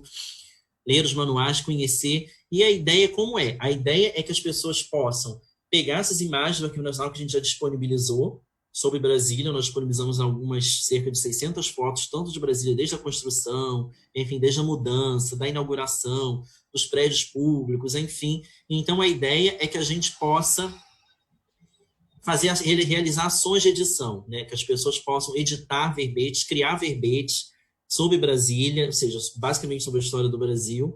E aí são verbetes, claro, que depois vão ser, como eu falei, a comunidade vai validar, ela vai ver, tem que ter esses critérios de fonte e tal, e que elas possam também inserir esses documentos do Arquivo Nacional nesses verbetes. E como eu falei, isso vai dar mais visibilidade, vai circular mais, vai democratizar o acesso, as pessoas vão ter acesso a esses documentos. Então é assim, aí a ideia é quem realizar mais cada ação dessa edição que vale um ponto, e quem realizar mais pontos, a gente vai dar um prêmio simbólico aí de até de R$ 2.500, né, que é o primeiro lugar. E aí esse concurso já foi feito, agora a gente está com um aberto do Museu do Ipiranga, né, que o museu está fechado, e isso também é interessante, Raíssa, o museu está fechado para a reforma dos 200 anos de independência do Brasil, mas ele está com esse concurso aberto, né? E o museu hoje também com o apoio da Associação Ecomovimento Brasil, ele está muito presente e inserido em dados abertos, né? Como eu falei, né? Em toda essa dinâmica. Então, na Wikipédia também eles têm uma seção muito grande, e aí, mesmo fechado, as pessoas estão podendo interagir e ter acesso a essas informações, e está com esse concurso aberto lá, que é basicamente a mesma coisa. Então, também de inserir esses documentos lá deles e os nossos também nesse próximo concurso, até nessa Wikipédia em A Ponte. Essa é a ideia. A gente gostaria de contar com a participação de todo mundo. Quem pode participar, qualquer pessoa pode ir lá, vai só se inscrever, entrar, participar. Como eu falei, se não conhece, nunca editou, tá lá. A gente está pensando também em fazer, tem manuais lá na própria Wikipédia, no próprio link do Arquivo Nacional, e no site do Arquivo Nacional. A gente está pensando também depois fazer talvez uma live também mais para frente, porque o concurso, a inscrição é até junho, mas ele só ocorrerá em julho. Então, serão 2 meses que as pessoas terão para editar esses documentos, né? E aí, depois a gente também, quem sabe, fazer depois uma live para ensinar as pessoas, enfim, como faz toda essa edição. Então, é isso, é uma ideia, novamente, como eu falei, uma coisa meio inédita, assim, para o órgão público também, né, que a gente está tentando, assim, como eu falei, muito, que a gente está nesse movimento todo, em prol desses dados abertos, que, como eu falei, já diz, a Lei de Acesso garante, a Política Nacional de Dados Abertos, a própria Constituição, ela diz desse aspecto da democratização do acesso. Então, a gente vem fazendo isso e colaborando, e agora com esse reforço, esse apoio da diretora do Arquivo Nacional também, que entende, da Neide, que Dessordi, que entende que isso é primordial, essencial, e a gente está vindo e convido a todos a participarem desse concurso, e estamos aí. Muito legal, Diego. É uma ferramenta de fomento, né, a colaboratividade na construção dessa história, da reconstrução dessas histórias. E aí eu queria que você falasse nesse tema, falasse um pouquinho, para além desse concurso, né, que eu entendi que é a primeira vez que vocês fazem, como é que a comunidade, né, os internautas participam desse processo de construção colaborativa lá no Arquivo Nacional? Tem outras ações? Então, isso também é fundamental hoje em dia, né, que a gente chama de descrição colaborativa, né? No Arquivo Nacional, tipo, a gente acaba recebendo nas mídias muitas colaborações das pessoas. Às vezes a gente publica no Facebook, no Twitter, e as pessoas falam assim, poxa, isso aí não é bem essa data, não. Muitas das datas, inclusive, a gente não tem também, porque o produtor lá na época, a gente mesmo não tem, né? Antigamente, eu lembro quando a gente era minha mãe, na minha família, a gente tirava foto, depois que revelava, a gente colocava, minha mãe tinha um cuidado sempre de colocar atrás o ano que foi o local, mas a maioria das pessoas não fazem isso, então a gente tem esse sério problema de não saber a data, e isso é um trabalho investigativo também demorado, para a gente ver a data, por exemplo, de uma fotografia, né? Não é uma coisa fácil. E é fundamental a gente contar com a colaboração das pessoas, né? Embora a gente tenha um profissional competente, que saiba como sabe realizar esse tratamento da informação, né, que é o arquivista, a gente nem sempre sabe tudo, a gente é humano, então é essencial a gente contar com a colaboração da pessoa, né? Hoje em dia a gente já tem até ferramentas também que no futuro estão melhorando muito, que eu acho que vai melhorar, que é, por exemplo, você fazer um upload, por exemplo, numa foto de uma pessoa e ele conseguir localizar, né, quem é, mas isso ainda não está tão acessível assim para as gestões arquivísticas, mas mesmo assim, mesmo que se conseguisse, não seria 100%. É essencial que a gente tenha essa colaboração da pessoa, e a gente já recebe ela, como eu falei, pelo Facebook, pelo Twitter, pelo Instagram. Às vezes as pessoas falam, não, esse ano não. E a gente vai Aí lá, vocês corrige, incorporam isso a gente ao... incorpora nas mídias imediatamente, a gente incorpora e fala, nossa, verdade, ok, procura, pesquisa, e a gente está sempre aberto para isso, comenta, admite mesmo, a gente errou mesmo, é isso aí, muito obrigado por me seguir, obrigado por me ajudar. Isso é essencial, né? Com Na certeza. Wikipédia isso também acontece, vira e mexe eu recebo de editores falando assim, olha, essa pessoa aqui não é essa não. E aí eu vou lá verificar, e claro, nos nossos instrumentos, que muitas vezes são das informações que vieram com o órgão, né? Com órgão, por exemplo, da Agência Nacional. E a Agência Nacional, ela é dos anos 30, então você imagina, né? Naquela época, como eu falei, se hoje em dia a gente não faz, que dirá antigamente, né? Então, nem sempre você fazia esse cuidado todo da data e tal. E muitas vezes a gente às vezes a pessoa mesmo retratada não é igual. E aí a gente pega e corre atrás e tenta procurar, e vira e mexe, como eu falei, na Wikipédia eles falam, a gente fala, não, é isso mesmo, se vocês acham, as pessoas correm atrás mesmo, elas falam, não, ó, não é, nesse aqui está aqui, nesse site do município, da prefeitura está outra foto, e a gente corre, então provavelmente não é, e aceita a incorporação e tal. O arquivo tem aprimorado isso, né? Isso também. E a ideia é fazer isso também nas bases de dados. Você poder recuperar, por exemplo, talvez um CIAM, né? Eu acredito que logo teremos uma ferramenta, né, mais prática para receber isso, inclusive nas nossas bases de dados. Por exemplo, a pessoa no CIAM viu que uma coisa não está legal, então ela, sei lá, ela abre uma janelinha, preenche, faz uma sugestão, né, sobre a descrição daquele acervo, e aí um técnico recebe e valida também, porque nem sempre, pode ser também que a pessoa esteja equivocada, acontece, nós podemos errar, a pessoa também, e aí é importante também que o técnico valide, veja se está correto e faça essa alteração. Isso eu acho que é o futuro, né? A gente tem que se abrir, essa interação é fundamental, como eu falei, isso também essas instituições, esses documentos são públicos, são de todos nós, então é isso que a gente busca sempre. Diego, agora falando de direito autoral, a gente está entendendo que o Creative Commons ele assessora, né, as instituições na divulgação desses acervos e de suas informações, disponibilizando diversas composições diferentes dessas licenças, de acordo com que quem está inserindo, né, esse material deseja. Eu sei que são muitas, mas eu queria que você falasse um pouquinho sobre essas especificidades de algumas. Quais são as mais utilizadas e onde que a gente pode se aprofundar mais sobre isso? Então, essas licenças, elas acabam sendo, elas a princípio, se a gente olha os ícones, vê tanta... Eu, por exemplo, no início olhava e falava, gente, é muito difícil, são muitas coisas, muitos detalhes e tal, mas elas são até bem simples. Aí eu vou colocar aqui aquela imagem que você me mandou para o Tá, pessoal de casa acompanhar com a gente, enquanto você fala. Pronto. tá. Essas são as principais licenças. Ela é muito básica, como eu falei. A Creative Commons, ela não é um repositório de documentos, enfim. A gente não vai lá e não coloca. Basicamente, você pede... quando você entra, por exemplo, no site, até eu falo para as pessoas irem no Creative Commons Brasil, elas podem entrar e vai ver lá assim, publique, e clicar no negócio, e é bem simples. A ideia é o seguinte, você, ao clicar lá, você vai ter que responder uma pergunta, 2 perguntas, né? Que permite o uso comercial da obra, sim ou não, e permite as transformações, ou seja, que essa obra seja transformada e possa dar origem a uma outra coisa, né? E aí, sim, não, depende de acordo, desde que a licença seja mantida. É basicamente isso, Raíssa. Então, essas respostas, elas dão origem a 6 licenças básicas, que são essas que a gente está aí. Então, aí, o CC de Creative Commons, e aí, nesse site, você nem insere o nome do documento nem nada, não. Você só preenche isso e ele vai gerar um código que você vai colocar no seu documento. E aí, e essa imagem também. E aí, recomenda-se, por exemplo, se for um documento até impresso, que se coloque na capa, na contracapa, para que a pessoa possa ver e entender que ela pode utilizar isso. Então, essas 6, respondendo essas 2 perguntas, elas dão origem a essas 6 licenças aí, né? Por exemplo, a primeira CC de Creative Commons, né? E, por exemplo, a primeira a gente pode ver esse bonequinho assim de ser humano. e by, ou seja, a gente nota que ela está em todas. Isso é o quê? Qualquer documento que você for utilizar, isso está na lei de direitos autorais, né?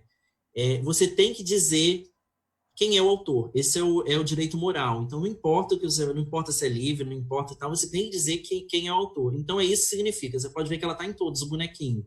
Que é exatamente que tem que dizer, isso é a lei. E é justo também que a pessoa seja reconhecida como autora. Aí, essas licenças, elas variam da mais, digamos assim, da mais acessível até a mais restrita, né? Essa primeira que a gente vê, que é só o bonequinho, é essa. Basta você dizer quem é o autor e você pode fazer o que você quiser. Essa é a mais liberal de todas. A de baixo dela, a gente pode ver que é aquela, novamente, você tem que dizer quem é o nome do autor, mas aí a gente tem uma setinha assim, que ela faz uma voltinha para o mesmo lugar, né? E o SA de share alike. O que ela quer dizer? Ela quer dizer que a pessoa ela pode utilizar à vontade, reproduzir, mas ela tem que manter a licença original. Então, ela pode fazer o que for, alterar, utilizar, mas esse documento derivado dessa tem que manter a mesma licença. Então, por exemplo, se a licença tá liberada, né, ele não pode simplesmente fechar esse documento. Então, por isso que é essa setinha assim, né, como se fosse, parece uma coisa de reciclar, mas ela volta no mesmo lugar. A parte de baixo, que a gente pode ver, ela novamente tem que dizer qual é o autor, mas ela tem um cifrão aí com coisa de não, né? Então, de não comercial. Essa é a ideia. Ou seja, você pode utilizar, você pode reproduzir, mas desde que seja para fins não comerciais. Né? Ou seja, se você não pode ganhar dinheiro por meio dessa reprodução, enfim, dessa adaptação dessa obra. Aí a gente vai lá para a parte da direita de cima. Novamente, essa é os símbolos. Tem que dizer quem é o autor, não é comercial, também não pode usar para fins comerciais, mas você tem que manter a mesma licença, né? Que é o ícone lá da setinha voltando. O de baixo, ela quer dizer que ela tem que dizer autoria, mas você não pode mudar a obra. Você tem que manter, por isso que está o igual. Não pode criar uma outra obra. Assim. Então, ela é livre, você pode fazer o que quiser com ela, mas você tem que manter ela intacta, né? Ela não pode realizar uma outra derivada. A de baixo, ela novamente, ela tem que dizer autoria, essa é a mais restritiva, por quê? Ela é que permite menos coisas. Você tem que dizer autoria, mas você não pode realizar para fins comerciais e você não pode alterar o documento, você tem que manter ele como ele está. Então, você pode distribuir à vontade, mas você não pode alterar. Aí a gente pensa assim, mas isso, como eu falei, não está no direito autoral. Não, isso está no direito autoral, né? Isso aí, o que o Larry Lessig fez foi justamente simplificar. Você vê que em 6 coisas bem simples, com apenas 2 variáveis, né? Com 3 informações, né? A primeira, tem que manter a autoria, né? Que é o direito moral.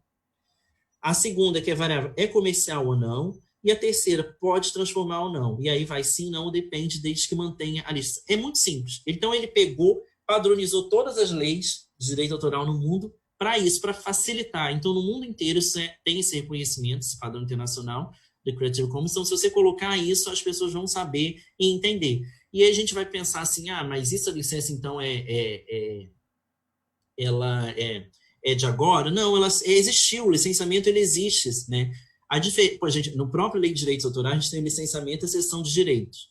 Antigamente, muitos faziam cessão de direitos. Cessão de direitos é quando você cede seus direitos patrimoniais sobre aquilo, né? A gente vê, se eu não me engano, os Beatles fizeram até isso não sei se o Michael Jackson comprou alguma coisa assim, os direitos patrimoniais sobre as músicas, por exemplo, né? A gente pode ceder os direitos. E aí um terceiro assume os direitos patrimoniais, novamente, moral continua sempre sendo do autor, né? O reconhecimento da obra. Mas os patrimoniais, para fins comerciais, o que fazer, o terceiro assume e faz o que ele quiser. Isso é cessão. E isso ocorre e não pode ser desfeito. O licenciamento, o interessante é que o licenciamento ele ocorre por um prazo, teoricamente, por um prazo determinado. Só que aí a gente tem um problema prático, né? Que a gente pensa assim, quando a gente coloca, por exemplo, nessas licenças livres na internet, eu posso colocar um artigo, uma obra minha, e colocar nesse licenciamento. Ok. E aí, depois de um ano, eu falo assim, não quero mais, vou lá no meu site e tal, não está mais disponível. Só que aí aquilo já foi reproduzido, copiado, modificado, e já está na rede. Então, é muito difícil, depois de uma vez que acaba você colocando uma dessas licenças, você conseguir desfazer isso. Até porque naquele período a pessoa podia pegar e fazer o que ela quisesse. Teoricamente, depois desse período, se você retira essa licença, que é um direito seu, ela não poderia mais. Mas aí fica muito difícil depois, a gente, questão prática, né? Que é como a gente diz, por exemplo, quando caiu na rede, na internet, fica muito difícil, ou quase impossível, você desfazer que aquilo é copiado, jogado, né? Enfim, e fica muito difícil. Então, essas são as questões bem simples. O que a gente vê nesse momento? O que acontece? Quando você coloca dessas licenças, utiliza as licenças Creative Commons, que elas são reconhecidas mundialmente, né? O acesso amplia muito, muito.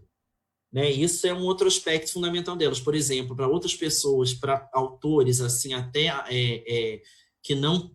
Autores ainda que não tiveram grande fama, se você colocar uma música sua, você faz uma composição e coloca ela a circulação dela amplia muito, que as pessoas vão poder reproduzir, vão poder tocar arranjos, enfim, dessa canção, e sem correr o risco de serem processadas por você. Então, eles se sentem seguros para usar essa questão. Então, para usar esse bem, né? Essa obra, reutilizar, enfim, se apropriar da maneira como elas bem entenderem dentro dessas regras, comercial, não comercial, enfim, mudando ou não. E isso é muito interessante. Então, para quem está começando agora, assim, para ir os autores, assim, né, isso é fundamental e amplia mesmo esse acesso. E como eu falei, muitas vezes a gente não está preocupado com o direito autoral, né? A gente nem está preocupado em colocar essas licenças. Como eu falei, a maior parte dos documentos que a gente produz, hoje em dia a gente sai postando foto aí, muita gente faz Flickr e tal, e deixa e vai... e deixa sem nem referência nenhuma a isso, né? Então, é isso. Então, são essas 6 licenças, elas estão de acordo com a Lei de Direitos Autorais, que isso também é interessante, porque a Lei de Direitos Autorais é uma lei que tem muitos detalhes, né? Enfim, né? Ela é bem detalhada para tentar abarcar todo esse fenômeno. É muito importante, volto a dizer, ela é uma lei de 98, que já vem sendo anunciada uma série de revisões há muito tempo, né? Vários governos, desde então, tentaram propor, fizeram, enfim, chamadas públicas para as pessoas pudessem participar, e ela ainda não saiu no papel, porque é um assunto muito delicado também, né? Delicado porque são direitos individuais, né, das pessoas, que as pessoas têm esses direitos também. Então, não só o moral, como eu falei, que isso eu acho que todos reconhecem, mas também do direito patrimonial, né? Mas aí, então, essa lei, ela precisa, eu acho, que ser alterada, porque ela, como eu falei, ela é de 98, embora ela já previa também a questão da internet, ou seja, ela já insere essa questão da imaterialidade também, né, desses documentos, dessas obras, mas ela não previa essa circulação, esse acúmulo, a circulação frenética e tal. Então, ela precisa ser reservada, a sociedade toda tem que participar dela, mas sempre respeitando esses direitos individuais desses autores, que também tem, enfim, artistas, eles também têm que ser chamados, têm que ser ouvidos, e a sociedade como um todo, a gente tem que discutir e rever essa lei para sempre melhorar. E rever, como eu falei, simplesmente pelo fato de que ela já tem aí 22 anos, e a sociedade se transformou muito nessas últimas 2 décadas. Com certeza. Diego, poxa, muito obrigada pela essa aula. O pessoal está agradecendo, o Sérgio está agradecendo por ter desmistificado a questão do Arquivo Nacional ser fechado. E aí, antes de ir para as perguntas do público, eu tenho uma última pergunta. Depois dessa apresentação que você fez, eu imagino que tem muita gente acompanhando nesse bate-papo e ficou muito interessado no tema, interessado inclusive em levar essa questão para as instituições em que trabalham, né? E aí a minha pergunta é como é que as instituições de custódia podem dar esse primeiro passo nesse mundo do Creative Commons, e se o Arquivo Nacional ele presta algum tipo de ajuda a essas instituições? Então, Raíssa, eu acho que o primeiro passo é um passo muito simples. É a gente se conscientizar, né, tanto gestores e servidores dessas instituições, se conscientizar da importância dessa abertura, né, de facilitar esse acesso, ampliar a circulação, democratizar esse acesso. Eu acho que mediar através dessas ferramentas de mídias sociais, eu acho que esse é o principal passo que deve ser dado, né? E a gente, como trabalha muito e é até reconhecido que a gente não tem, talvez, essa grande consciência. Eu reconheço, faço até uma meia-culpa, porque a gente que trabalha em instituição de memória, a gente reconhece a importância daquilo, né? Eu sempre brinco, o Arquivo Nacional, qualquer servidor acha incrível que ele trabalha e sabe da importância daquilo, e tem um carinho enorme por aqueles documentos, e preservar. Isso é comum e a gente se vê em várias instituições de memória, né? As pessoas têm uma paciência, têm uma calma, têm um cuidado, muito com o documento. Só que aí, para além disso, não, e por isso ficou muito centrado assim, não, vamos restringir o acesso, vamos preservar esse documento, esse tesouro aqui que a gente tem em mãos. Só que aí os tempos vão mudando, e aí, como eu falei, as tecnologias vão evoluindo, essa possibilidade de cópia digital que surgiu nos últimos anos é incrível, o documento está aí, e realmente o documento ele é acessível, ele não é manuseado, o original está lá guardado, preservado, muito bem, continua sendo preservado. Então é importante se conscientizar disso, que esse acesso vai gerar mais visibilidade, vai gerar mais reconhecimento do trabalho da instituição, vai gerar, vai trazer provavelmente mais recursos se for uma instituição pública ganhando essa visibilidade, e se for uma instituição privada também, é importante que essa instituição privada tenha essa sensibilidade de que você cedendo esses direitos seus, né, de reprodução, no caso do Creative Commons, cedendo os direitos de reprodução, inclusive de utilização para fins comerciais, também é importante disso, né? Então, é como eu falei, e lembrando até também, quando você cede para fins comerciais, quem está cedendo, o autor, ele pode continuar exercendo esse direito. Então, eu posso ceder para fins comerciais e eu posso continuar exercendo os fins comerciais sobre esse meio, até porque quando eu cedo para todo mundo, inclusive para mim, né? Então, isso é importante para as instituições também, privadas, enfim, possam... então, a gente primeiro tem que se conscientizar, depois disso, desse primeiro momento, né? O Arquivo Nacional está aí aberto, né? O Arquivo Nacional faz parte do SIGA, né? Que é o Sistema de Gestão de Documentos e Arquivos da Administração Pública Federal. Então, o arquivo é a missão do Arquivo Nacional, orientar e capacitar instituições públicas federais no âmbito, né, tanto aí da gestão de documentos, agora nós temos da preservação de documentos, que já faz também, e por que não também na questão dessa difusão e toda, o Arquivo Nacional já vem, a gente está sempre em contato também, tentando ajudar outras instituições que também detêm seus acervos, instituições permanentes, sobretudo, e a gente está disponível aí, como eu falei, é uma missão nossa para a questão do Poder Executivo Federal. O Arquivo Nacional também tem um órgão colegiado, né, que é o CONARC, o Conselho Nacional de Arquivos, que também presta esse mesmo serviço brilhantemente para estados, municípios, enfim, e aí também aberto aos outros poderes, né, Poder Judiciário e o Poder Legislativo, Municipal, enfim, estadual, distrital. Então, a gente pode procurar a gente, que a gente está sempre aí, mesmo assim a gente gosta muito de falar, né, e está aí, como eu falei já, eu estou falando há muito tempo, e a gente é entusiasta muito disso e que a gente quer mesmo ajudar a trocar experiência e também não só falar, mas também receber, né?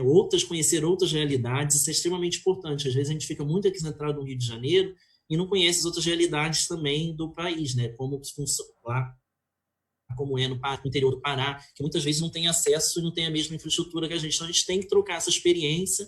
E é assim que é isso que é extremamente importante. Às vezes a gente ganha muito também ouvindo e conhecendo essa realidade. Mas o Arquivo Nacional já presta essa missão, é nosso dever. E aí quem quiser, com certeza, os outros colegas, outros setores também estão aí para isso. Poxa, que legal saber disso, Diego. Diego, a gente já está com um tempo bem avançado, mas assim, tem bate-papos que a gente não pode cortar pela metade. Eu tenho certeza que esse é um deles. Aí, só para não deixar de fora, assim, quem está acompanhando a gente fez algumas perguntas e eu queria passar para você responder assim, bem resumidamente. Tá. A Maria Oliveira, ela falou boa tarde e pediu para você abordar um pouquinho sobre a divulgação das cartas nos arquivos pessoais. Então, o Arquivo Nacional fez até um projeto chamado Cartas de Arquivo. Não sei se é isso que ela está falando, talvez, né? Esse também foi um outro trabalho feito um trabalho de mediação cultural, também é extremamente importante, né? Aí, novamente, é um acervo, cartas, sobretudo essas cartas que ela falou pessoais, são acervos privados.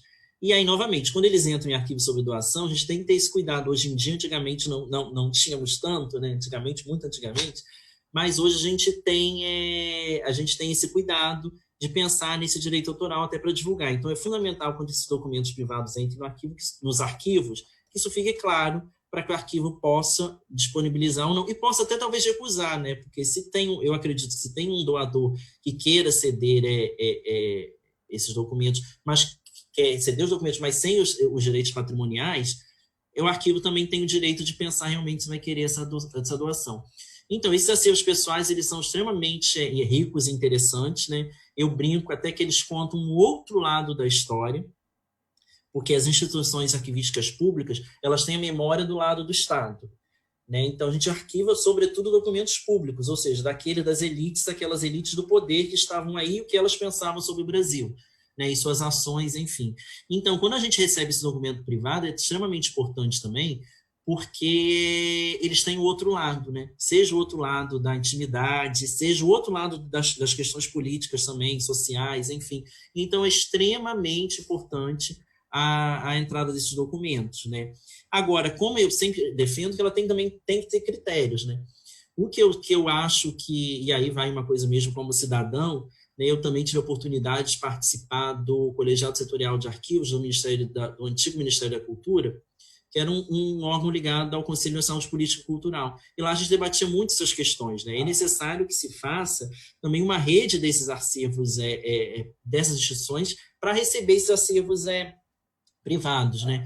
Porque se pensar, às vezes, muita gente procura a gente também e fala assim, nessa interação toda com os indivíduos, com os usuários, as pessoas falam assim, nossa, esse documento é muito maneiro, eu também tenho umas fotos aqui antigas do meu bisavô, super maneira, super interessante, ai, gostaria muito de doar, não sei o que, as pessoas têm esse carinho, procuram a gente pelas mídias sociais, e o que a gente sempre fala é o seguinte, tem-se que levar em consideração no recebimento dessas doações, porque nem sempre elas têm que vir para as instituições aqui. É fundamental. Para a instituição, às vezes, tão longe. Por exemplo, se você tem um acervo do Amapá, é importantíssimo que ele permaneça no Amapá.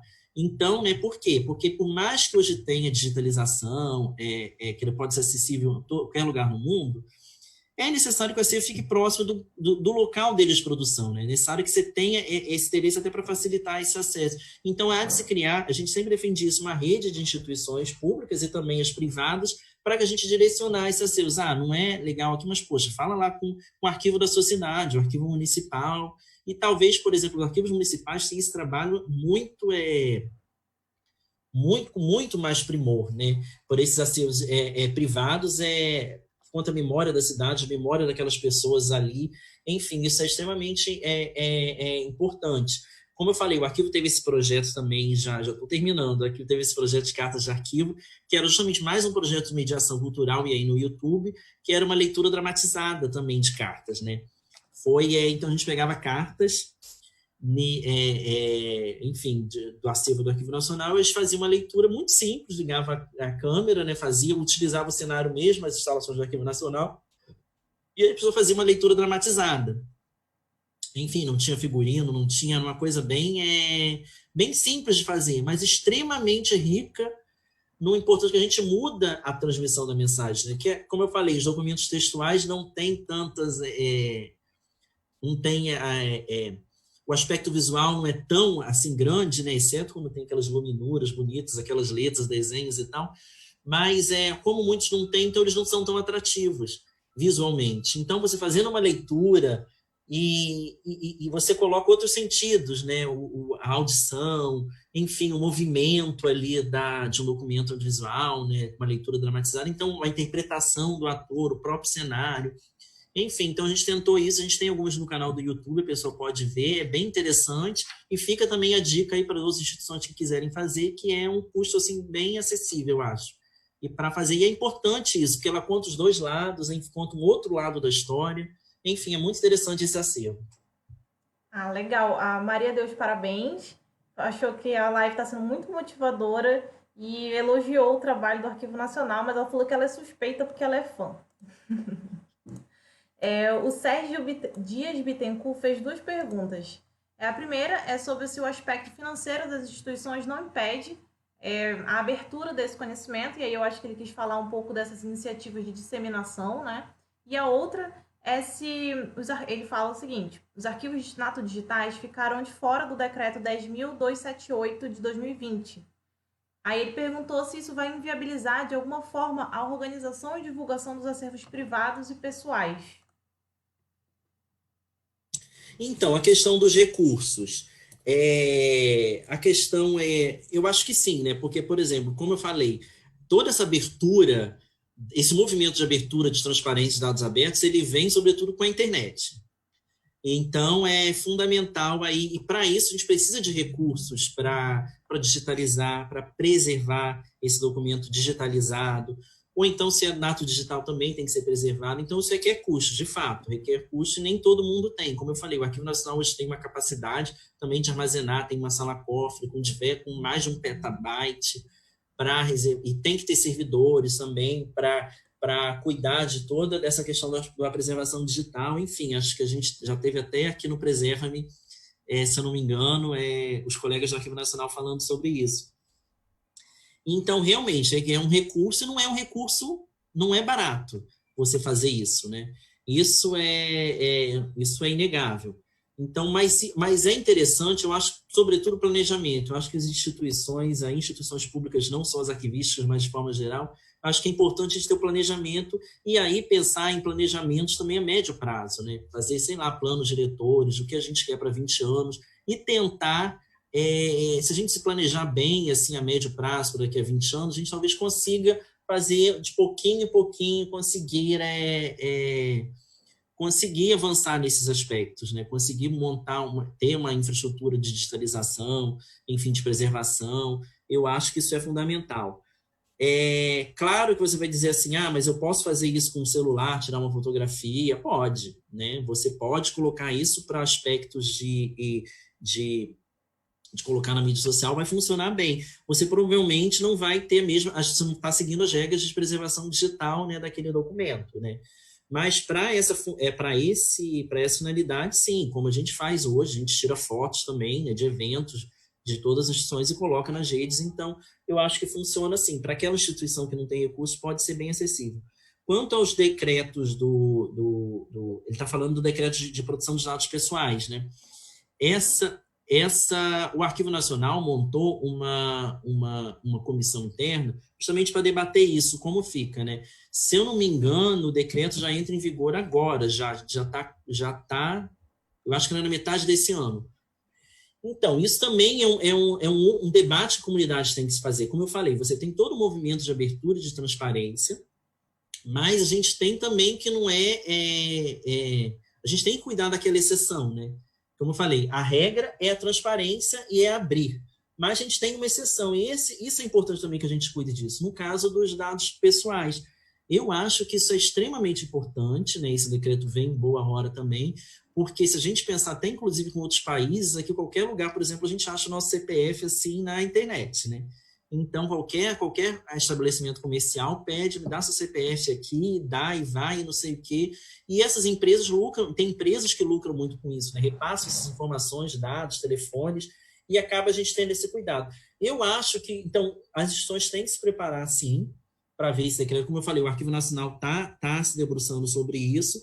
Eu acredito que isso possa talvez ter algumas restrições, mas não muitas além, porque lembrando que a própria lei também já dizia isso no aspecto, né? Por exemplo, dados pessoais, a lei mesmo, que é a lei de 2011, ela já traz grande proteção, né, para esses dados pessoais que estão sob posse de órgãos públicos, né? Ela já traz assim 100 anos para eles serem 100 anos de sigilo. Então, eu acho que, de certa forma, a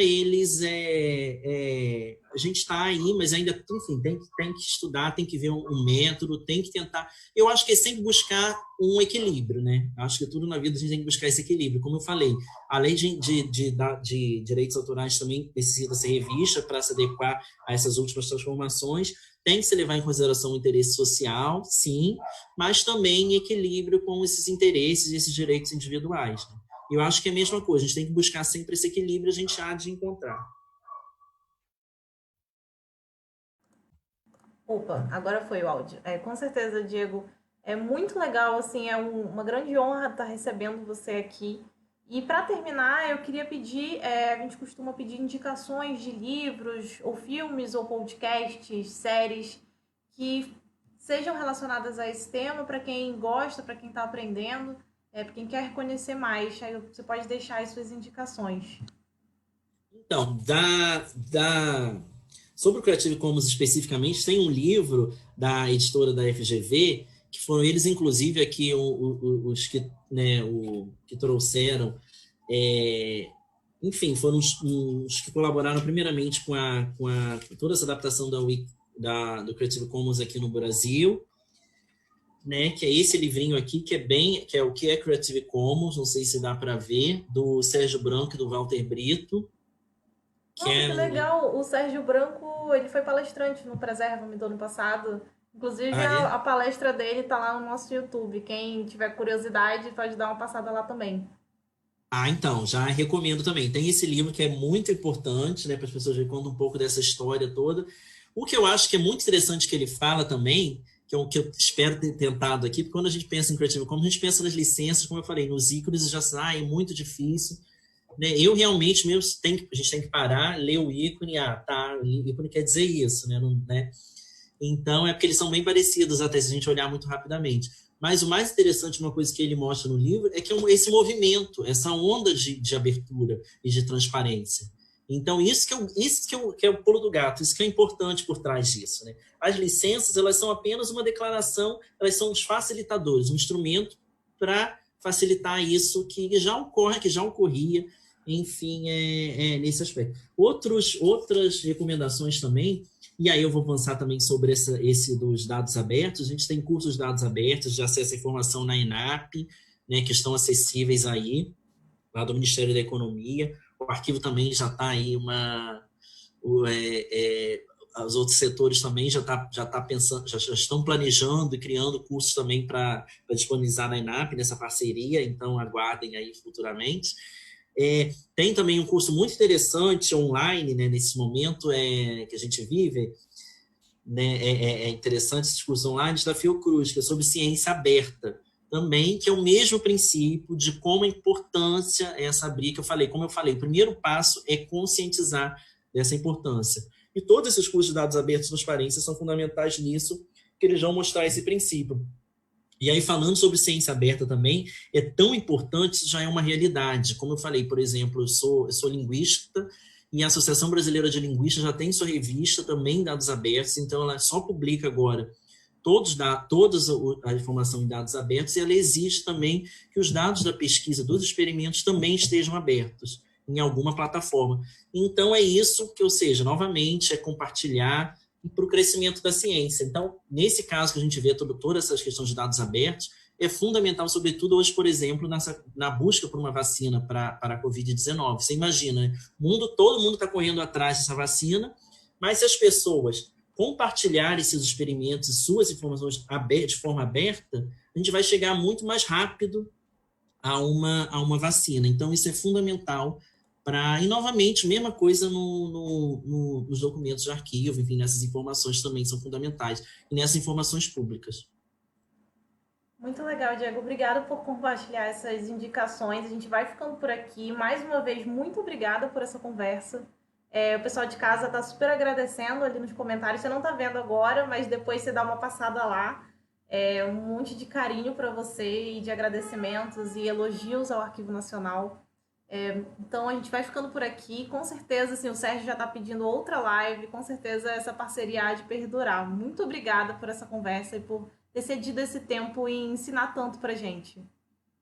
Não, eu que agradeço, né, em meu nome, em nome do Arquivo Nacional. Pode contar com a gente, com todos os colegas, a gente está sempre disponível aí para colaborar, para dialogar com outras instituições, enfim, com cidadãos, com outros técnicos. Então, isso é muito gratificante para a gente. E a gente gosta muito de falar, né? Porque a gente gosta tanto do que a gente faz, e aí você vê que a gente acaba extrapolando o tempo, né? É muito bom, é muito legal ver essa paixão pelo trabalho, assim, que é nítida na sua fala.